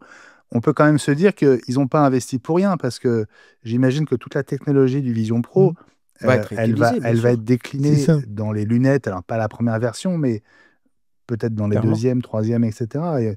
Et d'ici 5 ou 10 ans, on aura tous des lunettes pour regarder nos films en immersif, Ellie. J'espère, mais en tout cas, ce qui est clair, c'est que Apple écoute ses actionnaires, vous le savez tous, et ils ont fait une démonstration de technologie. OK, ça a été fait, ça n'a pas été un succès. Donc maintenant, les actionnaires leur ont dit, attendez, vous voyez ce que fait Meta? On veut ça. Faites-le. Donc la priorité, et Tim Cook a été très clair, la priorité, c'est de faire des lunettes Meta. Et là, c'est très clair, elles feront Il de n'a pas dit l'IA. méta, mais Non, mais en interne, je parle. Et ils veulent des lunettes qui te parlent dans l'oreille, pas qui te montrent des choses, hein. Donc, c'est pas les lunettes auxquelles rêvait Apple il y a quelques années, et Tim Cook aussi, hein, parce que c'était pour des ça- lunettes IA. pour ça, comme vous me disiez, comme des garnements dans le chat pendant l'interview, il faut un Siri qui tienne la route aussi. Donc, tout Ah, ça moi va devoir s'aligner. Qui a dit ça? d'ici Qui c'est l'année- qui a dit ça?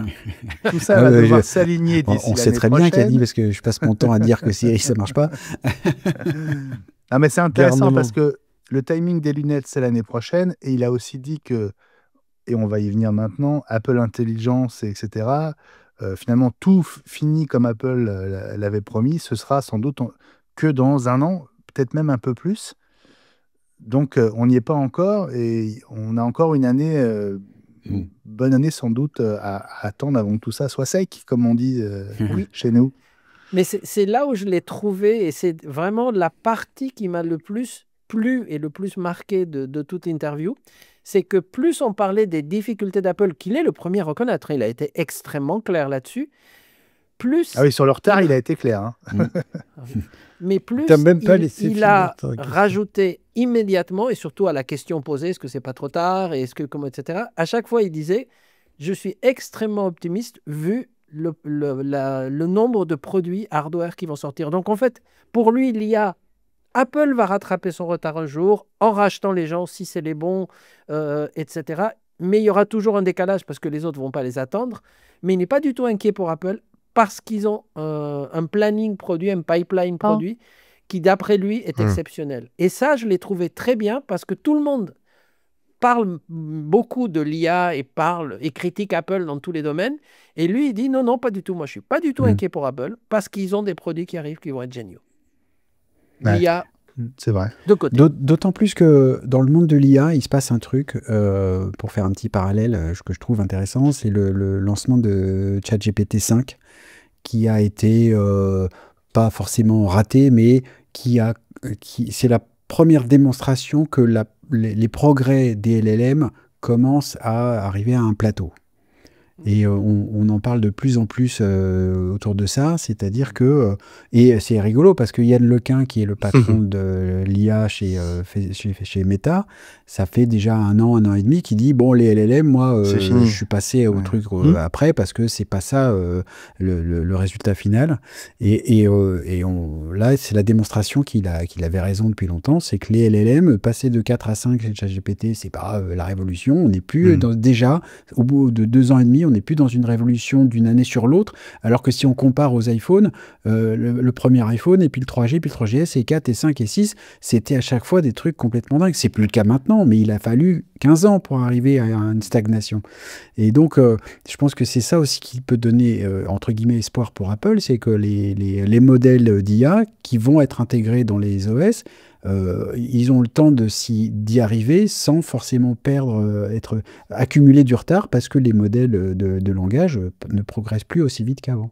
Et puis de toute façon, ce qu'ils ont compris chez Apple, c'est que si ce que les gens veulent, c'est un assistant conversationnel et ce qu'ils veulent, c'est pouvoir poser n'importe quelle question sur l'iPhone ou sur le Mac et avoir une réponse, ce que fait Microsoft avec Copilot, le LLM qui va être intégré, pas besoin qu'Apple l'écrive. Ils peuvent très bien utiliser celui d'Anthropic ou celui de quelqu'un d'autre. Ce qui compte, c'est qu'un client puisse poser une question et que l'iPhone lui donne la réponse. L'iPhone ou le Mac, hein, bien sûr, lui donne la réponse. Et ça, peu importe qui a écrit le bazar qui est dedans. Hein. L'important, c'est ce que le client reçoit comme réponse. Voilà. Ouais.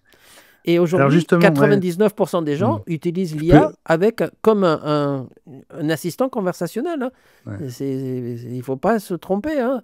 Il y a une minorité qui fait des prompts élaborés, qui font 3 pages, etc. C'est des pros.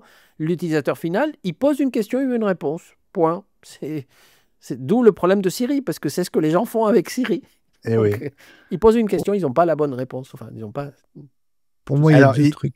il a bien confirmé qu'Apple avait l'intention, il a été très clair, hein, de faire des acquisitions, de mettre de l'argent sur la table pour s'offrir des acteurs du monde de l'IA. Alors, j'en ai cité plusieurs que j'ai proposés à Marc. Et il a confirmé la rumeur autour de Mistral et de l'intérêt d'Apple pour Mistral. Ouais, j'étais étonné de ça. Avec... Mais il a Pourquoi parlé Fabrice d'Anthropic aussi. Et il a parlé de Perplexity. Donc Oui, ça en pourquoi fait Fabrice, tu as quelques-uns, été là. étonné de sa J'étais confirmation? étonné parce que on a très vite entendu à propos de Mistral que c'était quand même donc une pépite européenne et française et avec aussi une implication de fonds publics. Et que Mistral a même une mission de service public en partie, et que au-delà des réglementations européennes dont il a parlé justement, qui rendraient peut-être la chose plus parce difficile. qu'il l'a dit, hein, il a dit que ça serait compliqué. Hein. Il a parlé de ça, mais que en gros, c'est pas possible d'acheter Mistral parce que c'est en partie public. Donc c'est non. Oui. Et peut-être que s'il y a un petit détail qu'il n'a pas en tête. Je me demande. Je pense qu'il n'avait pas le détail, comme tu dis, mais qu'il avait tout englobé dans l'expression déréglementation européenne. Ouais, mais il a dit que ce serait compliqué, hein, que les réglementations, etc., faisaient que... Mais il a quand même confirmé l'intérêt d'Apple. C'est ce qui m'a... Enfin, j'étais heureux qu'il le fasse, mais ça m'a plutôt étonné, et c'était une confirmation que je trouvais intéressante. J'ai évidemment dû faire quelques choix. Hein. Comme on le disait, Mark Gurman a tellement de choses à dire que ces 40 minutes n'ont pas permis d'aborder tous les sujets qu'on avait en tête. J'ai quand même pu lui poser la question de cette rumeur d'un MacBook à processeur d'iPhone. Et là, je l'ai trouvé plus flou que ce que j'imaginais. J'avais l'impression que le projet était plus concret, plus proche que ça. Est-ce que ça a été votre impression aussi? Oui, parce qu'il n'a pas du tout dit à quoi il servirait ou comment il le voyait lui. Il a juste parlé du prix. Il a parlé si jamais une sortie, qu'Apple en vendrait, que ça serait un vrai succès et qu'Apple en vendrait beaucoup. En fonction du prix. L'éducation et seulement les écoles. S'ils arrivaient à sortir un truc vraiment pas cher, et il avait un doute. C'est ça. Il avait un doute sur le prix, ouais. Et c'est vrai qu'on aurait pu s'attendre. Alors, est-ce que... il y a toujours comme il a été très enthousiaste sur l'iPhone pliant, est-ce que c'est en fait là un produit qui l'intéresse moins et que du coup... Bon, je pense qu'on arrivait aussi un petit peu à la fin de l'interview. Mais ouais, il n'y a pas de détails, tu vois. Parmi les rumeurs qui courent sur ce MacBook à processeur d'iPhone, ça serait que ce serait peut-être le premier qui soit muni d'une connexion cellulaire, par exemple. Il y a des gens qui attendent que ça depuis des années, qui achètent des iPads cellulaires parce qu'ils trouvent que c'est plus pratique et que ce serait le moment d'avoir un MacBook avec une puce C1 ou C2, puisque maintenant Apple les fait aussi. Et toujours pas. Et donc, on n'en saura pas plus. Non, pas aujourd'hui en tout cas. Non. Quand Apple s'intéresse au marché, ça baisse le prix. Mais il n'avait même pas l'air de confirmer que c'était un projet vraiment sur les rails. Oui, tout à fait. Ça semblait encore être un peu une option. Et ça m'a un peu étonné, ça. Est-ce qu'on s'est tous un petit peu chauffé trop vite sur ce C'est ce que j'allais dire. Il n'a peut-être pas trop d'informations là-dessus, ou peut-être des consignes de pas trop en parler, sachant que c'est quand même une vache à lait pour Google, quoi. Ouais. Bon, tu parles de Google, Gilles, ça me fait une transition toute trouvée vers la domotique. Et cet iPad, ce HomePod avec écran. C'est comme ça qu'il l'a amené. Alors, je lui ai demandé si on parlait bien de la même chose, et donc du Apple Hub ou du Hub domotique dont il est aussi question depuis des mois. Donc c'est bien le même produit. Et on est quoi sur un lancement au printemps, si j'ai bien compris, dans l'idée. Oui. Pour une raison très simple, c'est qu'il a besoin d'une nouvelle série. Ben oui. Tu vois, il n'y a pas que moi qui le dis. Ah, mais non, mais... Donc le printemps de quelle année? Mais oui, c'est pas super clair parce que justement, ça dépend tellement d'un série qui soit un peu plus véloce et qui comprenne un peu mieux. Il va falloir faire la démonstration que ça marche quand même. Hein. Ce que j'ai trouvé intéressant aussi, c'est qu'il a évoqué un modèle robotisé qui serait sur un bras robotisé. Ça fait longtemps qu'il en parle. Auquel il croit beaucoup d'ailleurs. Et il croit beaucoup. Mais tu lui as demandé, mais en fait, moi, à quoi ça sert? Tu l'as demandé à quoi ça sert. Et je trouve que il n'a pas tellement su répondre parce qu'il ne sait pas encore, ou il sait et puis il n'a pas encore des éléments pour en parler, mais pour déterminer à quoi ça sert, tu vois, faire un FaceTime et que la webcam puisse te suivre si tu bouges. Facebook a déjà fait ça il y a 5 ans, personne n'en a voulu. Et puis le logiciel le fait déjà, pas besoin d'un bras. Alors, sauf si il faut imaginer ça, c'est un appareil de cuisine qui se met dans les cuisines américaines avec les fameuses islands qui sont au milieu de la cuisine. Et donc, cadre centré, si tu passes derrière, il ne peut pas te suivre. Donc là, ça, c'est un truc qui pourrait pivoter à 360 degrés. Je force le trait exprès, hein, mais parce que je vois pas du tout le truc. Moi non plus. En plus, je me dis, un bras robotique, c'est des sources de panne infinies. Oh là là, qu'est-ce qu'ils vont alors après, dans ce il y a pétrin, des fabricants de produits domotiques qui commencent à proposer des caméras à mettre dans la maison et c'est pas uniquement des caméras de surveillance, c'est des caméras de détection de gens qui sont là et des membres de la famille qui sont là, et du coup tu peux déclencher des actions en fonction de, tu vois, voire jusqu'à, il y a des trucs, c'est encore sous embargo, hein, je peux pas en parler tout de suite, mais il faut imaginer, tu te lèves le matin. C'est des robots? Est-ce que c'est des robots? Est-ce qu'il y a mais il y en a aussi. C'est-à-dire que ça peut être lié à ça. Et donc, si le robot, il a une caméra aussi, donc tu te lèves le matin, ça déclenche ta machine à café, et puis au lieu d'aller dans la cuisine, tu vas sur ta terrasse, parce que dans les démonstrations, c'est toujours des gens qui ont des maisons pas possibles.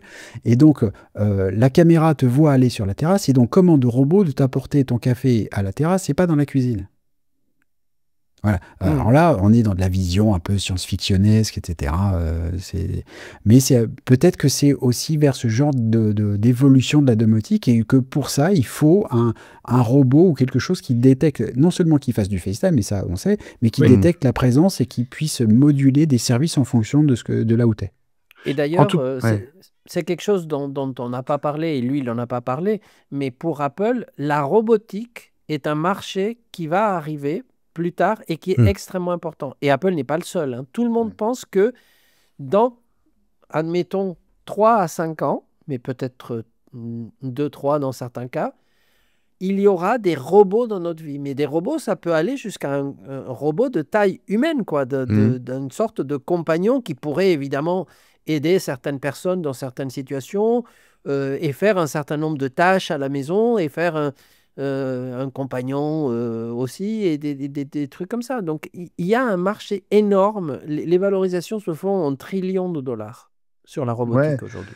C'est quand même ce projet-là d'écran au bout d'un bras. Moi, expliqué comme ça, j'y crois pas du tout. C'est d'entrer par la petite porte. Voilà. Mais ce qui est intéressant, c'est que ça confirmerait qu'Apple se lance sur le terrain de la robotique d'une certaine manière. Oui. Et ça, c'est vraiment un nouveau domaine pour eux. Complètement. Mais avec un énorme potentiel pour l'avenir. Et puis après, au bout de 10 milliards de dollars, comme pour la bagnole, ils vont dire, bon, finalement, on ne fait pas. Mais autant, tu vois, je crois à un robot ou à des robots Apple, autant j'ai jamais cru à la télé et jamais cru à la voiture. Ouais. Mais des robots Apple, j'y crois. Bon, on entend beaucoup les ronronnements de ton chat, Eh Fabrice. ben oui, Donc, c'est la rentrée. merci de Donc nous accompagner avec c'est la rentrée, donc c'est cette petite ronflette très, très charmante. Tu l'embrasseras pour nous. Bon, Allez, le chat. j'ai terminé. Je voulais finir sur Tim Cook parce que finalement, je ne sais pas si la prochaine fois qu'on aura le plaisir d'accueillir Mark Gurman, Tim Cook sera toujours à la tête d'Apple. Donc, Mais oui. ça me semblait bien de finir par évoquer son départ, hein, qui aura bien lieu un jour. 2030, il a dit. Pas avant, ouais. Mais t'imagines ce qui sera passé d'ici 2030? Ouais. On a quelques échéances. Ouais, c'est sûr. Il a dit qu'il le voyait faire 20 ans, et effectivement, il est à 14 là, donc ça veut dire qu'il resterait potentiellement au moins 6 ans encore. Mais il a toute une transition industrielle à mener à bien. Et le désengagement d'Apple de la Chine, dont je parle depuis, comment tu as dit, Benjamin, d'iWick, au moins depuis 15 ans. iWick, c'est 2013. Ouais. Et il faut qu'il arrive à équilibrer la fabrication, l'assemblage sur au moins deux continents, si ce n'est 3, et si possible au plus près de chaque marché. Alors, ce qui était étonnant, c'est quand tu lui as glissé le nom de Vidre O'Brien. Alors c'est lui qui l'a glissé tout seul. Non, c'est lui. Je lui ai demandé s'il voyait, plutôt que John Ternus, qui reste, je pense, Mais il a dit le Ternus nom, sans hésiter. numéro Hein. un. Oui. Dès que il a dit Ternus. Ouais, Ternus. Ouais. Clair. Quand tu as dit une femme. Donc John Ternus, qui est le vice-président en charge de tout le hardware chez Apple. Mais comme Tim Cook est un militant de la parité, etc., je me suis dit, pourquoi pas une femme, finalement, pour lui succéder. Et c'est vrai qu'il n'y a pas beaucoup de candidates, en tout cas évidentes aujourd'hui chez Apple. Bah, dans le carnet de photos là, des seniors vice-présidents, pour l'instant, il n'y en a pas beaucoup, quoi. Ouais. Et quand il cite Dardé O'Brien, c'est vraiment pour donner un nom, je pense, parce qu'il n'y croit pas du tout. Ouais, non, il n'y croit pas du tout. C'est la patronne des Apple Store, hein, pour la distribution en général, oui. Ouais. Mais il y a des gens à des niveaux intermédiaires. Reste à les faire monter en compétences et en responsabilité, peut-être. Ce qui peut arriver dans les 5-6 ans qui viennent. Ouais, ce qui explique peut-être ce qui prend un certain temps, oui. Le temps. Ça fait partie des choses qui m'ont étonné. En tout cas, il ne crie pas avec les loups pour dire tiens, Tim Cook pourrait partir parce qu'il a fait son temps, etc. Non, pas du tout. Il a même dit qu'il était bien là, qu'il était bien dans ses baskets. Il n'a pas dit ça comme ça, mais c'était ça l'esprit.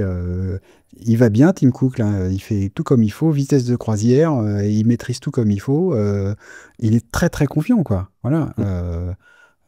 Et puis tu lui as posé la question de savoir si il était resté à cause de... Est-ce que l'élection de Donald Trump avait retardé? Il a dit pas du tout. Enfin, c'est là où il a dit que c'était... C'est là ça où m'a étonné. Hein. Oui, ça m'a étonné. Ouais. Je pensais c'est là où on s'est rendu compte qu'il était très fort, Tim Cook, hein, parce qu'on aurait pu s'attendre à ce qu'Apple ait les pires difficultés avec la nouvelle administration. Et il a su négocier, mais je pense qu'il y a peu de personnes chez Apple qui auraient pu le faire comme lui. Hein. Oui, absolument. Bon, effectivement, hein, on s'est régalé avec cette interview de Mark Gurman, qu'on peut tous remercier à nouveau pour sa 3e participation à iWeek. J'espère que vous avez pris autant de plaisir que nous à suivre cette interview. C'était aussi une première, hein, ce mardi soir pour nous, de faire cette première diffusion. Alors, sur YouTube, en vidéo, dans le cadre de ce mode de diffusion qui est la première, qui fait qu'on regarde tous l'épisode en même temps. Et puis, on est avec vous dans le chat, on a suivi vos réactions, on les a commentées. Maintenant que l'épisode est passé sur YouTube, vous allez pouvoir le voir ou le revoir en replay. Et puis, évidemment, les versions audio du podcast vous attendent aussi sur toutes vos plateformes préférées. Fabrice, on a plusieurs versions, hein, de cette interview de Mark Gurman. Alors, une version pour le public français, une version pour le public international, on va dire. Bah, on va faire. Il est prévu qu'on fasse au moment. Alors, on va dire ce qui est vrai. Au moment où on enregistre, on prévoit tout un tas de trucs. On espère qu'on va arriver à faire tout ça. Mais c'est vrai que bon. Alors donc, l'interview s'est déroulée en anglais et encore bravo Benjamin, c'est pas facile. Et puis on va faire une version doublée. Alors on va utiliser un outil d'IA pour ça. On lui a bien posé la question de savoir s'il était d'accord d'être doublé par une IA d'ailleurs. Absolument. Et il a été assez généreux pour dire oui. Donc il va y avoir un doublage avec une voix IA. On va faire une version sous-titrée, je pense que ce sera la même pour la vidéo, mais qu'il y ait du coup quand même évidemment pour les auditeurs français d'iWeek de quoi profiter à la fois de tes questions et surtout, tu m'excuseras, des réponses de Mark Gurman. Voilà, et puis écoute, oui, je pense qu'on va diffuser, on diffusera aussi une version en anglais parce que il y a pour le public international d'iWeek, ça me paraît indispensable. Bien sûr. Absolument, il y a quelques sujets qui méritent l'attention de nos confrères internationaux et du public qui suit Apple à travers le monde. On est donc très très heureux de faire cette rentrée, cette sixième rentrée, sixième saison qui démarre pour iWeek avec Mark Gurman. Moi, je suis très heureux de vous retrouver aussi, les amis, après ce petit break du mois d'août. J'ai hâte de faire entrer dans la bande François Le Truelli, qui ne pouvait pas être avec nous aujourd'hui. Et puis, peut-être de nouveaux visages dans les semaines qui viennent, qui sait. Mais oui, hein, on a quelques candidatures, alors du coup, on étudie ça avec attention. Voilà, hein. Avec attention, et on a l'objectif de féminiser l'équipe, et on aimerait bien atteindre la parité, nous aussi. Donc, on y travaille, on reste tout. Allez, attention, toi, auditrice, toi qui nous regarde, on a besoin de femmes dans l'équipe. Alors, franchis le pas, fais le pas, et puis voilà. Non, si vous êtes candidat, écrivez-nous. Voilà, on a envie d'avoir de nouvelles voix parmi nous. Voilà, l'adresse mail pour nous contacter, pour faire acte de candidature si ça vous tente, c'est contact@iweek.news. Merci à vous trois, merci à toutes et à tous. On se retrouve mardi prochain, 18h30, un nouvel horaire pour le stream et donc l'enregistrement à suivre en direct, comme d'habitude, sur LinkedIn, YouTube et X. Merci de votre fidélité à iWeek. Très bonne rentrée à tous. C'est un bonheur de vous retrouver. Et on vous dit à la semaine prochaine. Salut à tous. Bye bye. À la semaine prochaine.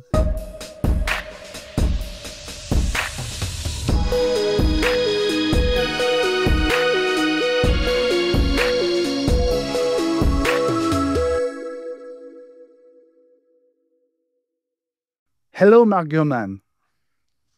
Thanks for having me. How you doing? Thank you so much for being here. Welcome, Mark. You're one of Bloomberg's top journalists. You're considered to have the best knowledge of Apple and its projects. I'm so happy to see you again on the show. Thank you so Likewise. much. Of course. This is your third time in iWeek, one of the major Apple news podcasts here in France. And we are all thrilled to have almost 45 minutes with you today. Thank you so much. My pleasure. Thanks for having me, as always. So thank you so much for being here at such a crucial time of year, both for you, Mark, and for Apple, because we're about 2 weeks from the September keynote. September 9, is it the most likely date for the keynote, according to you? I think it'll be that week. Could be a little fluid. I would imagine it's anywhere between September 8th and September 10th. But the release itself of the phone should be the following week, with the launch on September 19th. That's what everything I'm hearing is pointing to. So the usual schedule, right? Give or take a couple days. Okay, so usually it's a Tuesday. So the 9th is the Tuesday of the week, right? 9th is the Tuesday of the week, but sometimes they do Wednesday. Sometimes there's things going on. Last year they did Monday because the presidential election in the U.S., we had debates on that Tuesday, so they were trying to get away from that debate date. But yeah, give or take a few days in the second week of September. Of course, I read Power On latest edition, Mark, this Sunday, It's your weekly newsletter, and I recommend, first thing, to everyone listening to subscribe, of course. It's not free anymore, but there is nothing like it. So in Sunday's edition, you share new details about Apple's 3-year plan about iPhones, with major new designs coming starting in a few days. What are you most excited about these next iPhones until 2028? Yeah, for me personally, it's all about the foldable. I've used the Samsung foldables over the past several years for a considerable amount of time. I've used the Google Fold, some of the Chinese foldable phones, and I think the form factor is so much better than the candy bar style that we've become used to with the iPhone over the last 15 years or so. You know, that really started a revolution, a new set of user interface paradigms. I really think foldables are the next big thing because you can do so much more on that 7-inch, that 8-inch screen size while tucking it together for more pocketability or bagability or putting it in a purse or whatnot. So definitely I'm all in on foldables. I think it's an outstanding form factor. The video quality, the ability to do productivity, the ability to do keyboard and email, I think is going to be just so much more effective with that bigger display, especially in a universe where you're going to be probably offloading some of the stuff to AI devices, whether that's AirPods with cameras, whether that's augmented reality glasses or AI glasses or other form factors. I think having that central product in your life being even more powerful becomes even more critical as more things move off of the display. So I think the foldable is going to be, certainly for me and you and other people very deep in the Apple ecosystem, I think it's going to be just amazing. The foldable iPhone, Mark, I feel your excitement about it. I also read on this Sunday and I could feel it. But let's be honest, Samsung is at the 7th generation and the technology is now mature, but after a very difficult start. What will this foldable iPhone look like, in your opinion? And is there still room for innovation for Apple? And isn't there a risk that we just get the iPhone equivalent of what Samsung has been successfully doing for years? Last, what about the timing? Is next year certain for you? I think for sure that we are basically getting the iPhone or the Apple equivalent to what Samsung is already doing. I think the Samsung 7th generation that they just introduced a few weeks ago, I think that's where Apple's heading in terms of form factor and thickness and design. Certainly it has an excellent hinge on there too. I think Apple's hinge will be a little bit more durable. I think the overall durability of the phone has gotten to a good place with Samsung in terms of dust resistance, in terms of water resistance, which is obviously trickier on a foldable. So I think we'll get that from Apple as well. The crease is going to be slimmed down considerably on the Apple versions, but I do expect Samsung's version next year as well to have a pretty reduced crease too. So you're going to see a lot of parity between the Apple and Samsung units. But of course, there's a big difference, at least in the US and in many parts of Europe, including France, between the Apple brand and the Samsung brand. I think Apple's marketability is much better than Samsung marketability. I think there are a lot of folks who want this foldable form factor. They've seen it on Samsung, they've seen it on Google, and they really like it, but they just want it with iMessage and FaceTime, Apple services, and iOS, and that is going to answer that. So even though this foldable phone from Apple is not going to leapfrog the competition, in fact, in some ways, it's going to be inferior to the competition because of its modem technology. It'll have an in-house modem instead of Qualcomm. Because of the display, it's probably going to be a little bit smaller than on the Google and the Samsung devices, both on the inside and out. So very little differentiation in the positive direction. But then again, you're talking about branding, marketability, and being at the core of the iOS ecosystem. And so I think for a lot of people, they don't necessarily care about the specification. They just want it to be iOS. And over time, Apple will get there in terms of screen size and other form factors as well. I would imagine eventually they're going to have two different sized foldables, right?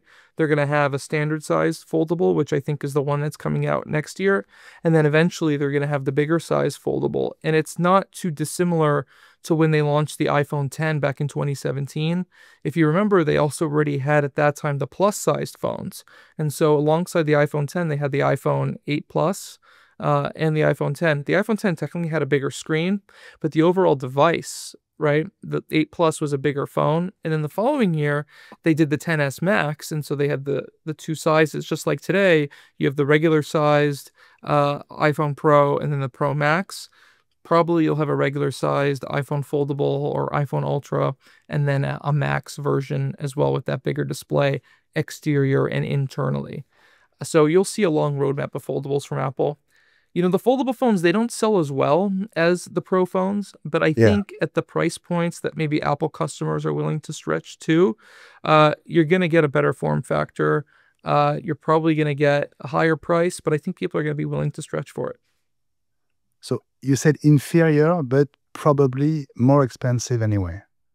I mean, it's Apple, right? So I do think, you know, inferior in terms of screen size, internally and externally. I think the Samsung's going to have a little bit of a bigger screen outside, a little bit of a bigger screen inside, but you're paying for being part of the Apple ecosystem, the fit and finish, the polish, the software, the services, being within that Apple ecosystem. That's the premium that Apple customers have always paid, and I don't see that slowing down anytime soon. Mark, do you say folding or foldable for smartphones and the forthcoming iPhone? Do I say folding or foldable? I say foldable. I know some people say folding. I've always just said foldable. Okay. Okay. Tiny details. Let's go back to the keynote in 2 weeks' time and the next iPhones. Do you think Apple has the temptation to change the way iPhones are designated year after year and make a switch as it did for the OS during WDC, with iOS 19 becoming iOS 26? Could the iPhone 17 turn to become the iPhone 26 as Samsung Galaxy phones? It's a good question. I think, to answer the first part of your question, there is a desire to do some sort of name change. I think there's a lot of people at Apple marketing who think that maybe this naming convention is outdated. Maybe they could try something different. To your point, they changed the way they structure the software naming to like iOS 26, iOS 27, 28, etc., and have it unified across the operating systems. And then when they rolled out the last iPad, they changed the naming convention there a little bit too. So they have the name of the product, so like iPad Pro, then they have the chip in parentheses. So it's the iPad Pro M4, there'll be the iPad Pro M5, etc. And I think they're doing something similar with the Mac as well. But because of how phones are sold in carrier stores, because they come out with new ones on an annual basis, because the phone refreshes aren't necessarily tied to the chip, they just happen to have new chips as part of the ongoing refresh, whereas on the Mac and the iPad, it's basically just sometimes a chip refresh. I don't see them, at least right now, moving away from that naming convention, right? I think the naming convention 17, 18 is here to stay, at least for the next 2 years. It's just the way these phones are sold, the way the operations are run. It is too difficult for something this mass manufactured to move away from the current naming system. You have the case makers, the accessory makers. It's just going to be pretty difficult. So there's a lot more consideration that goes into play with a phone than on an iPad, Mac, or the software operating systems. But I think you're right. There will be a name change eventually. The big question, do they drop the numbers? Do they change it to the year? The other question is, do they change the number like Samsung did? I would guess, this is just a guess, that they'll probably skip iPhone 19, and after the 18s and the Ultra next year, they'll just go to like iPhone 20. Right, to mark the 20-year anniversary in 2027, sort of how they skipped the 9 back in 2017 and jumped directly to the iPhone 10 in 2017. That would be, you know, my guess, but maybe they'll come up with something better. Very interesting, Mark.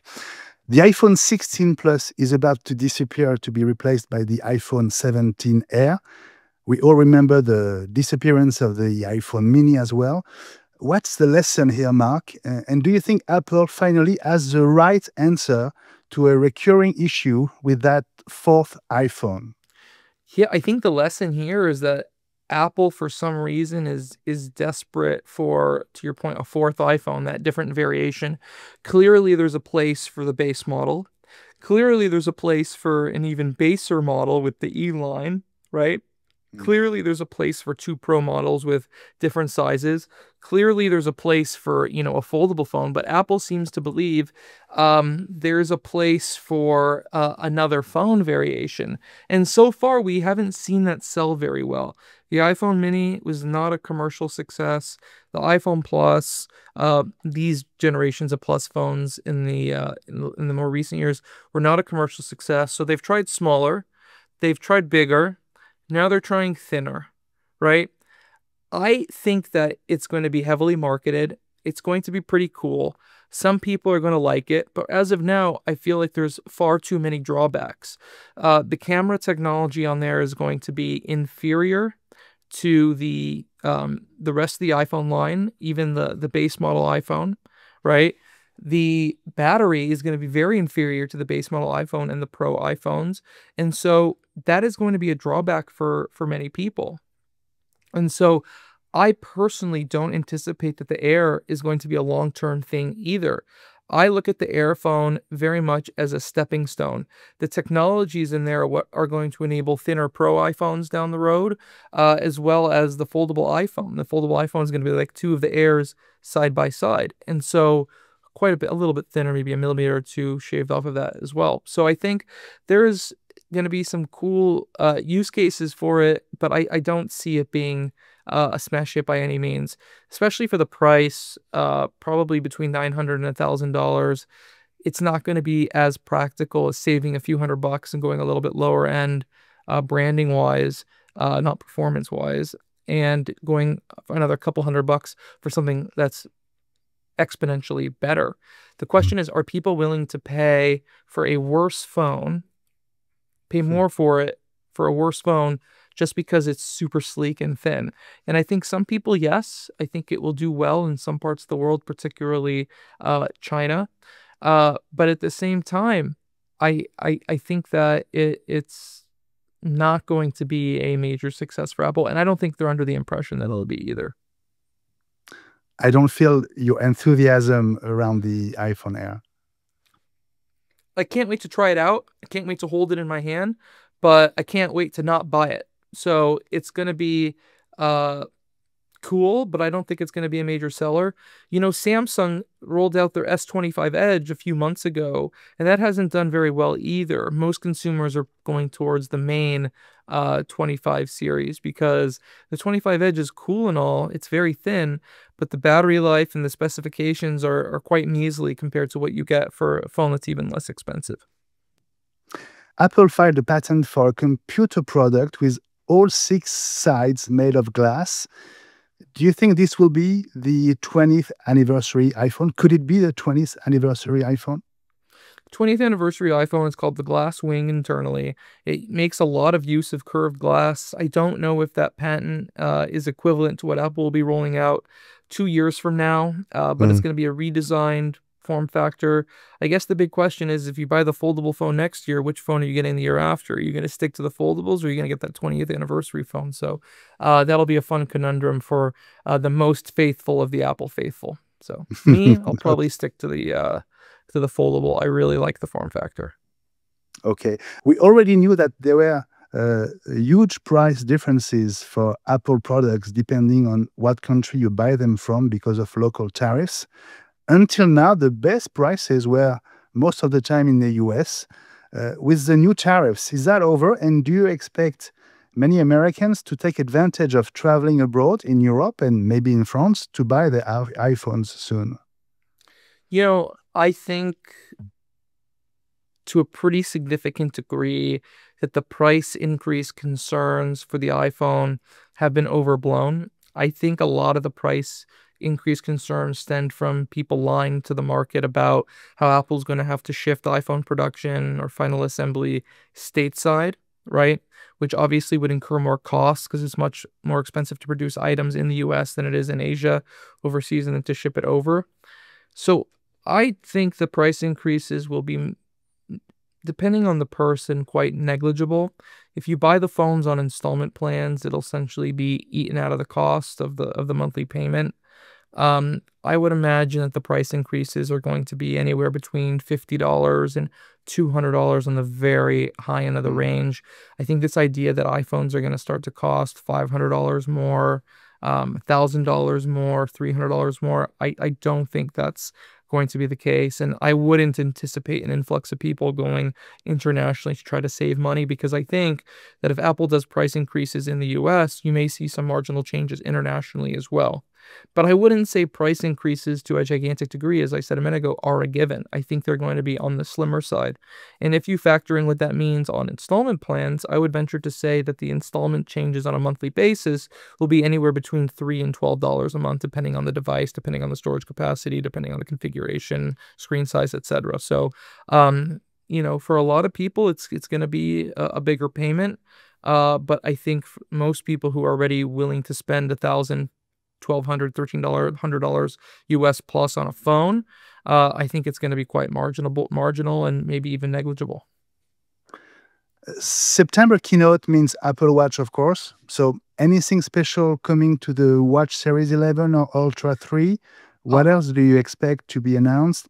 Yeah. AirPods Pro 3, new Apple TV, and what about the Vision Pro upgrade? Could it be shown in a few days?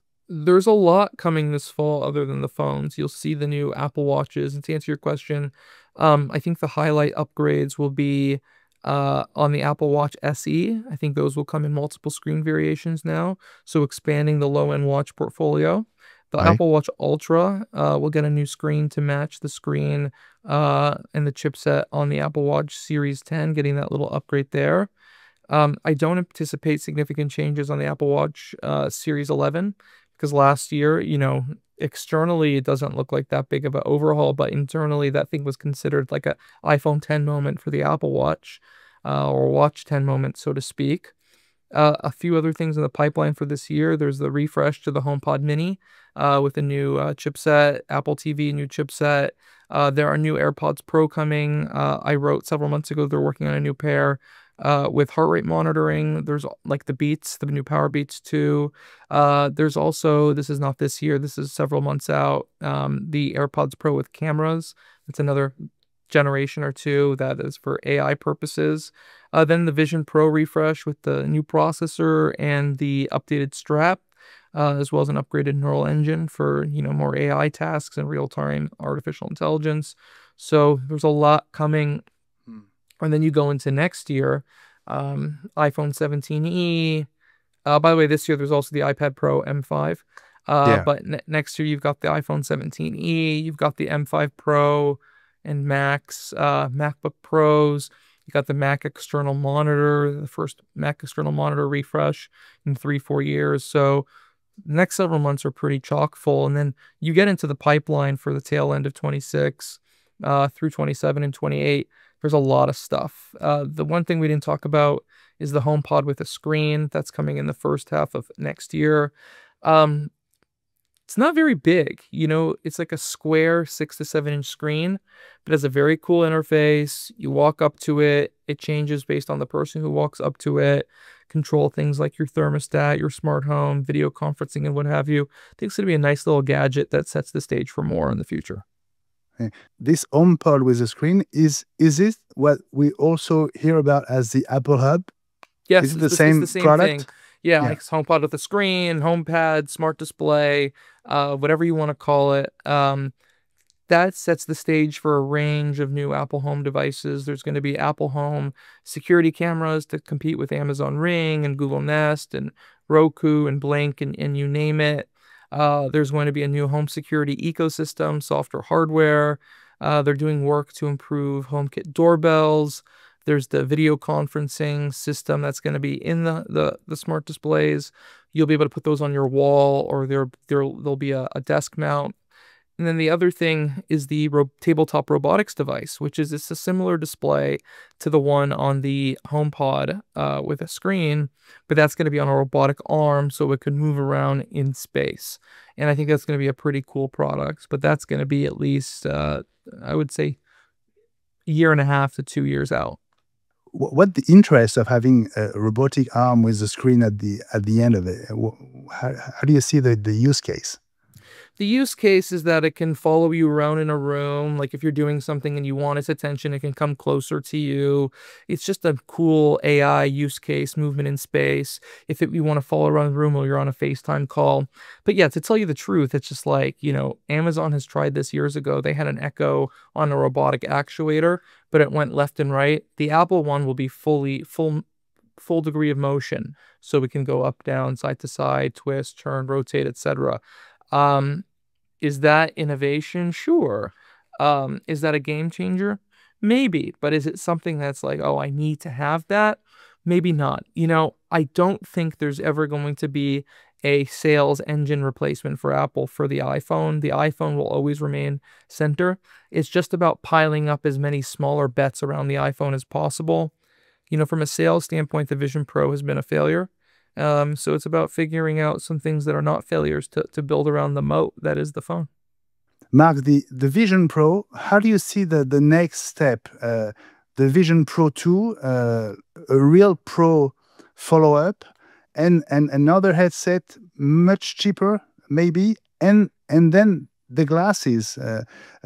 Apple is under a lot of pressure because of Meta success with Ray-Ban and Oakley. How much time do they have to react? Well, I think we're at a point where it's like, do you even make a new Vision Pro?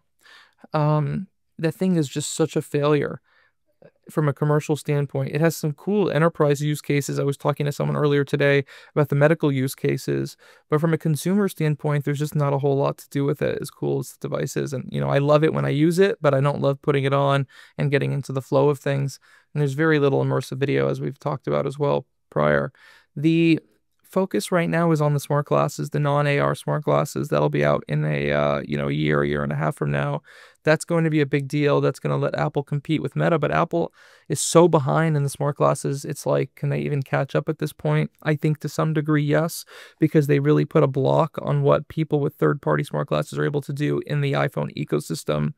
The other thing to note is this cheaper and lighter Vision device coming 2 years from now. Let's see what happens with that, how much more capable and how much lighter it is. And then I think they go from there. So it's about getting these glasses to market. It's about getting this Vision Pro refresh to market in a few weeks now. And then it's about seeing that cheaper and lighter Vision device in 2 years and then going from there. But I think the future of a very high-end Vision Pro headset, I think that's very much in the air. Okay. About Apple Intelligence, Mark, everyone says that Apple is late. Yes. Is that your feeling? Yes. And is it real or not?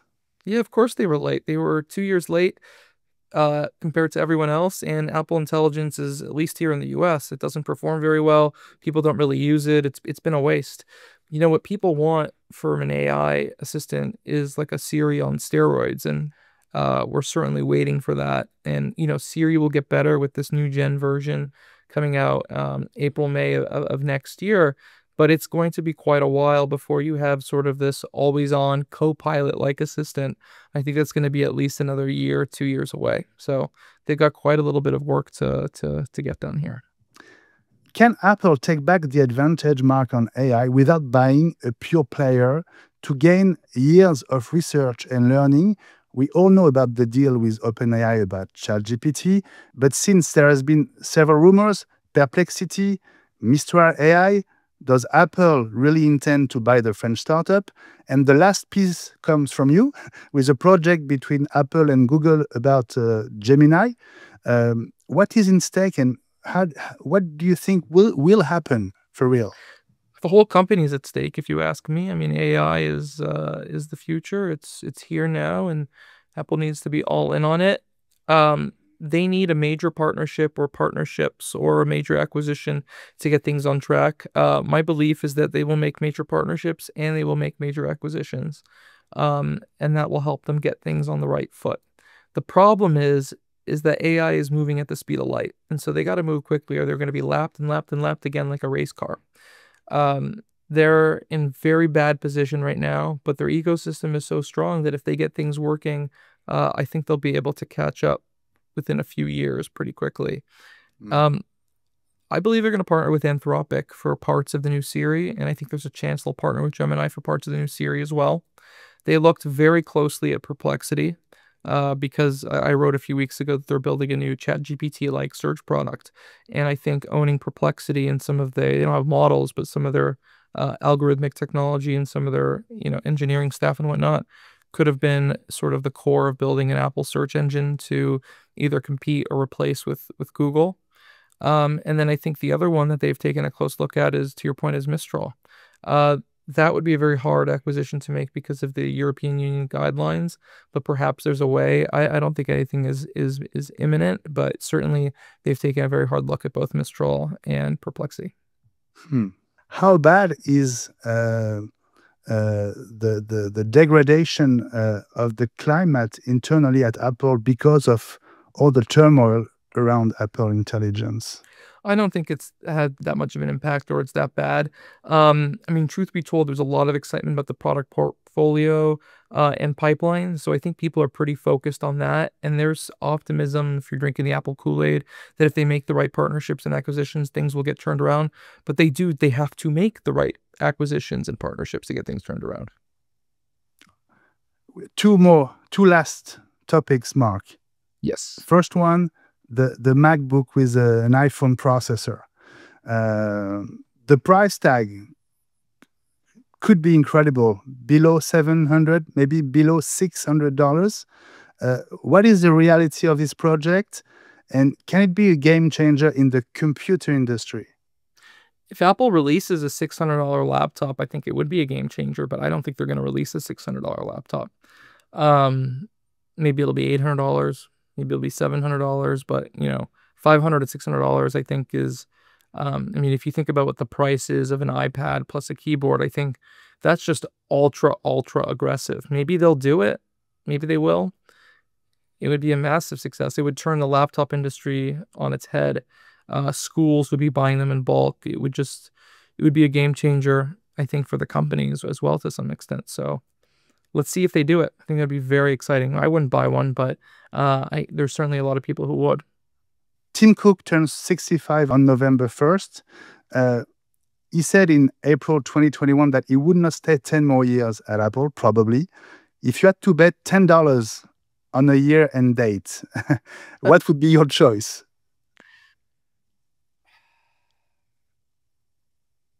In terms of being CEO, I think he'll be CEO until 2030. Maybe Est-ce que la réélection de Donald Trump... Yeah. I think he would want the full 20 years. I think he'll get the 20 years. Did Donald Trump re-election change his plans and delay his retirement date plans? I don't think so. I think that, he's got Bob Iger, Jamie Dimon-like staying power. He has little else other than, Apple. He's fully committed. I think he's really hitting his stride right now. I mean, the product portfolio and pipeline is going to be strong. He's got to deal with the tariff situation. I think this AI situation is a challenge.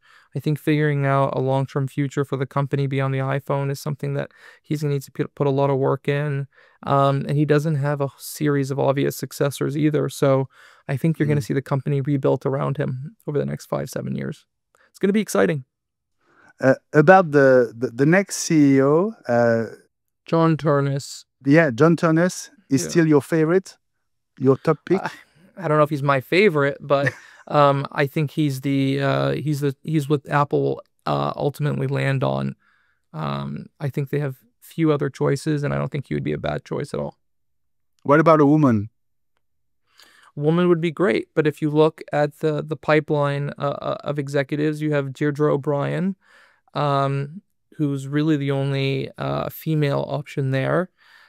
She could certainly do it, and I think she'd be a great CEO and be extremely effective. Thank you so much, Mark. Thank you. For this outstanding moment, as always, with you on iWeek. In a minute, I'll be joined by the team to debrief what you just shared with us.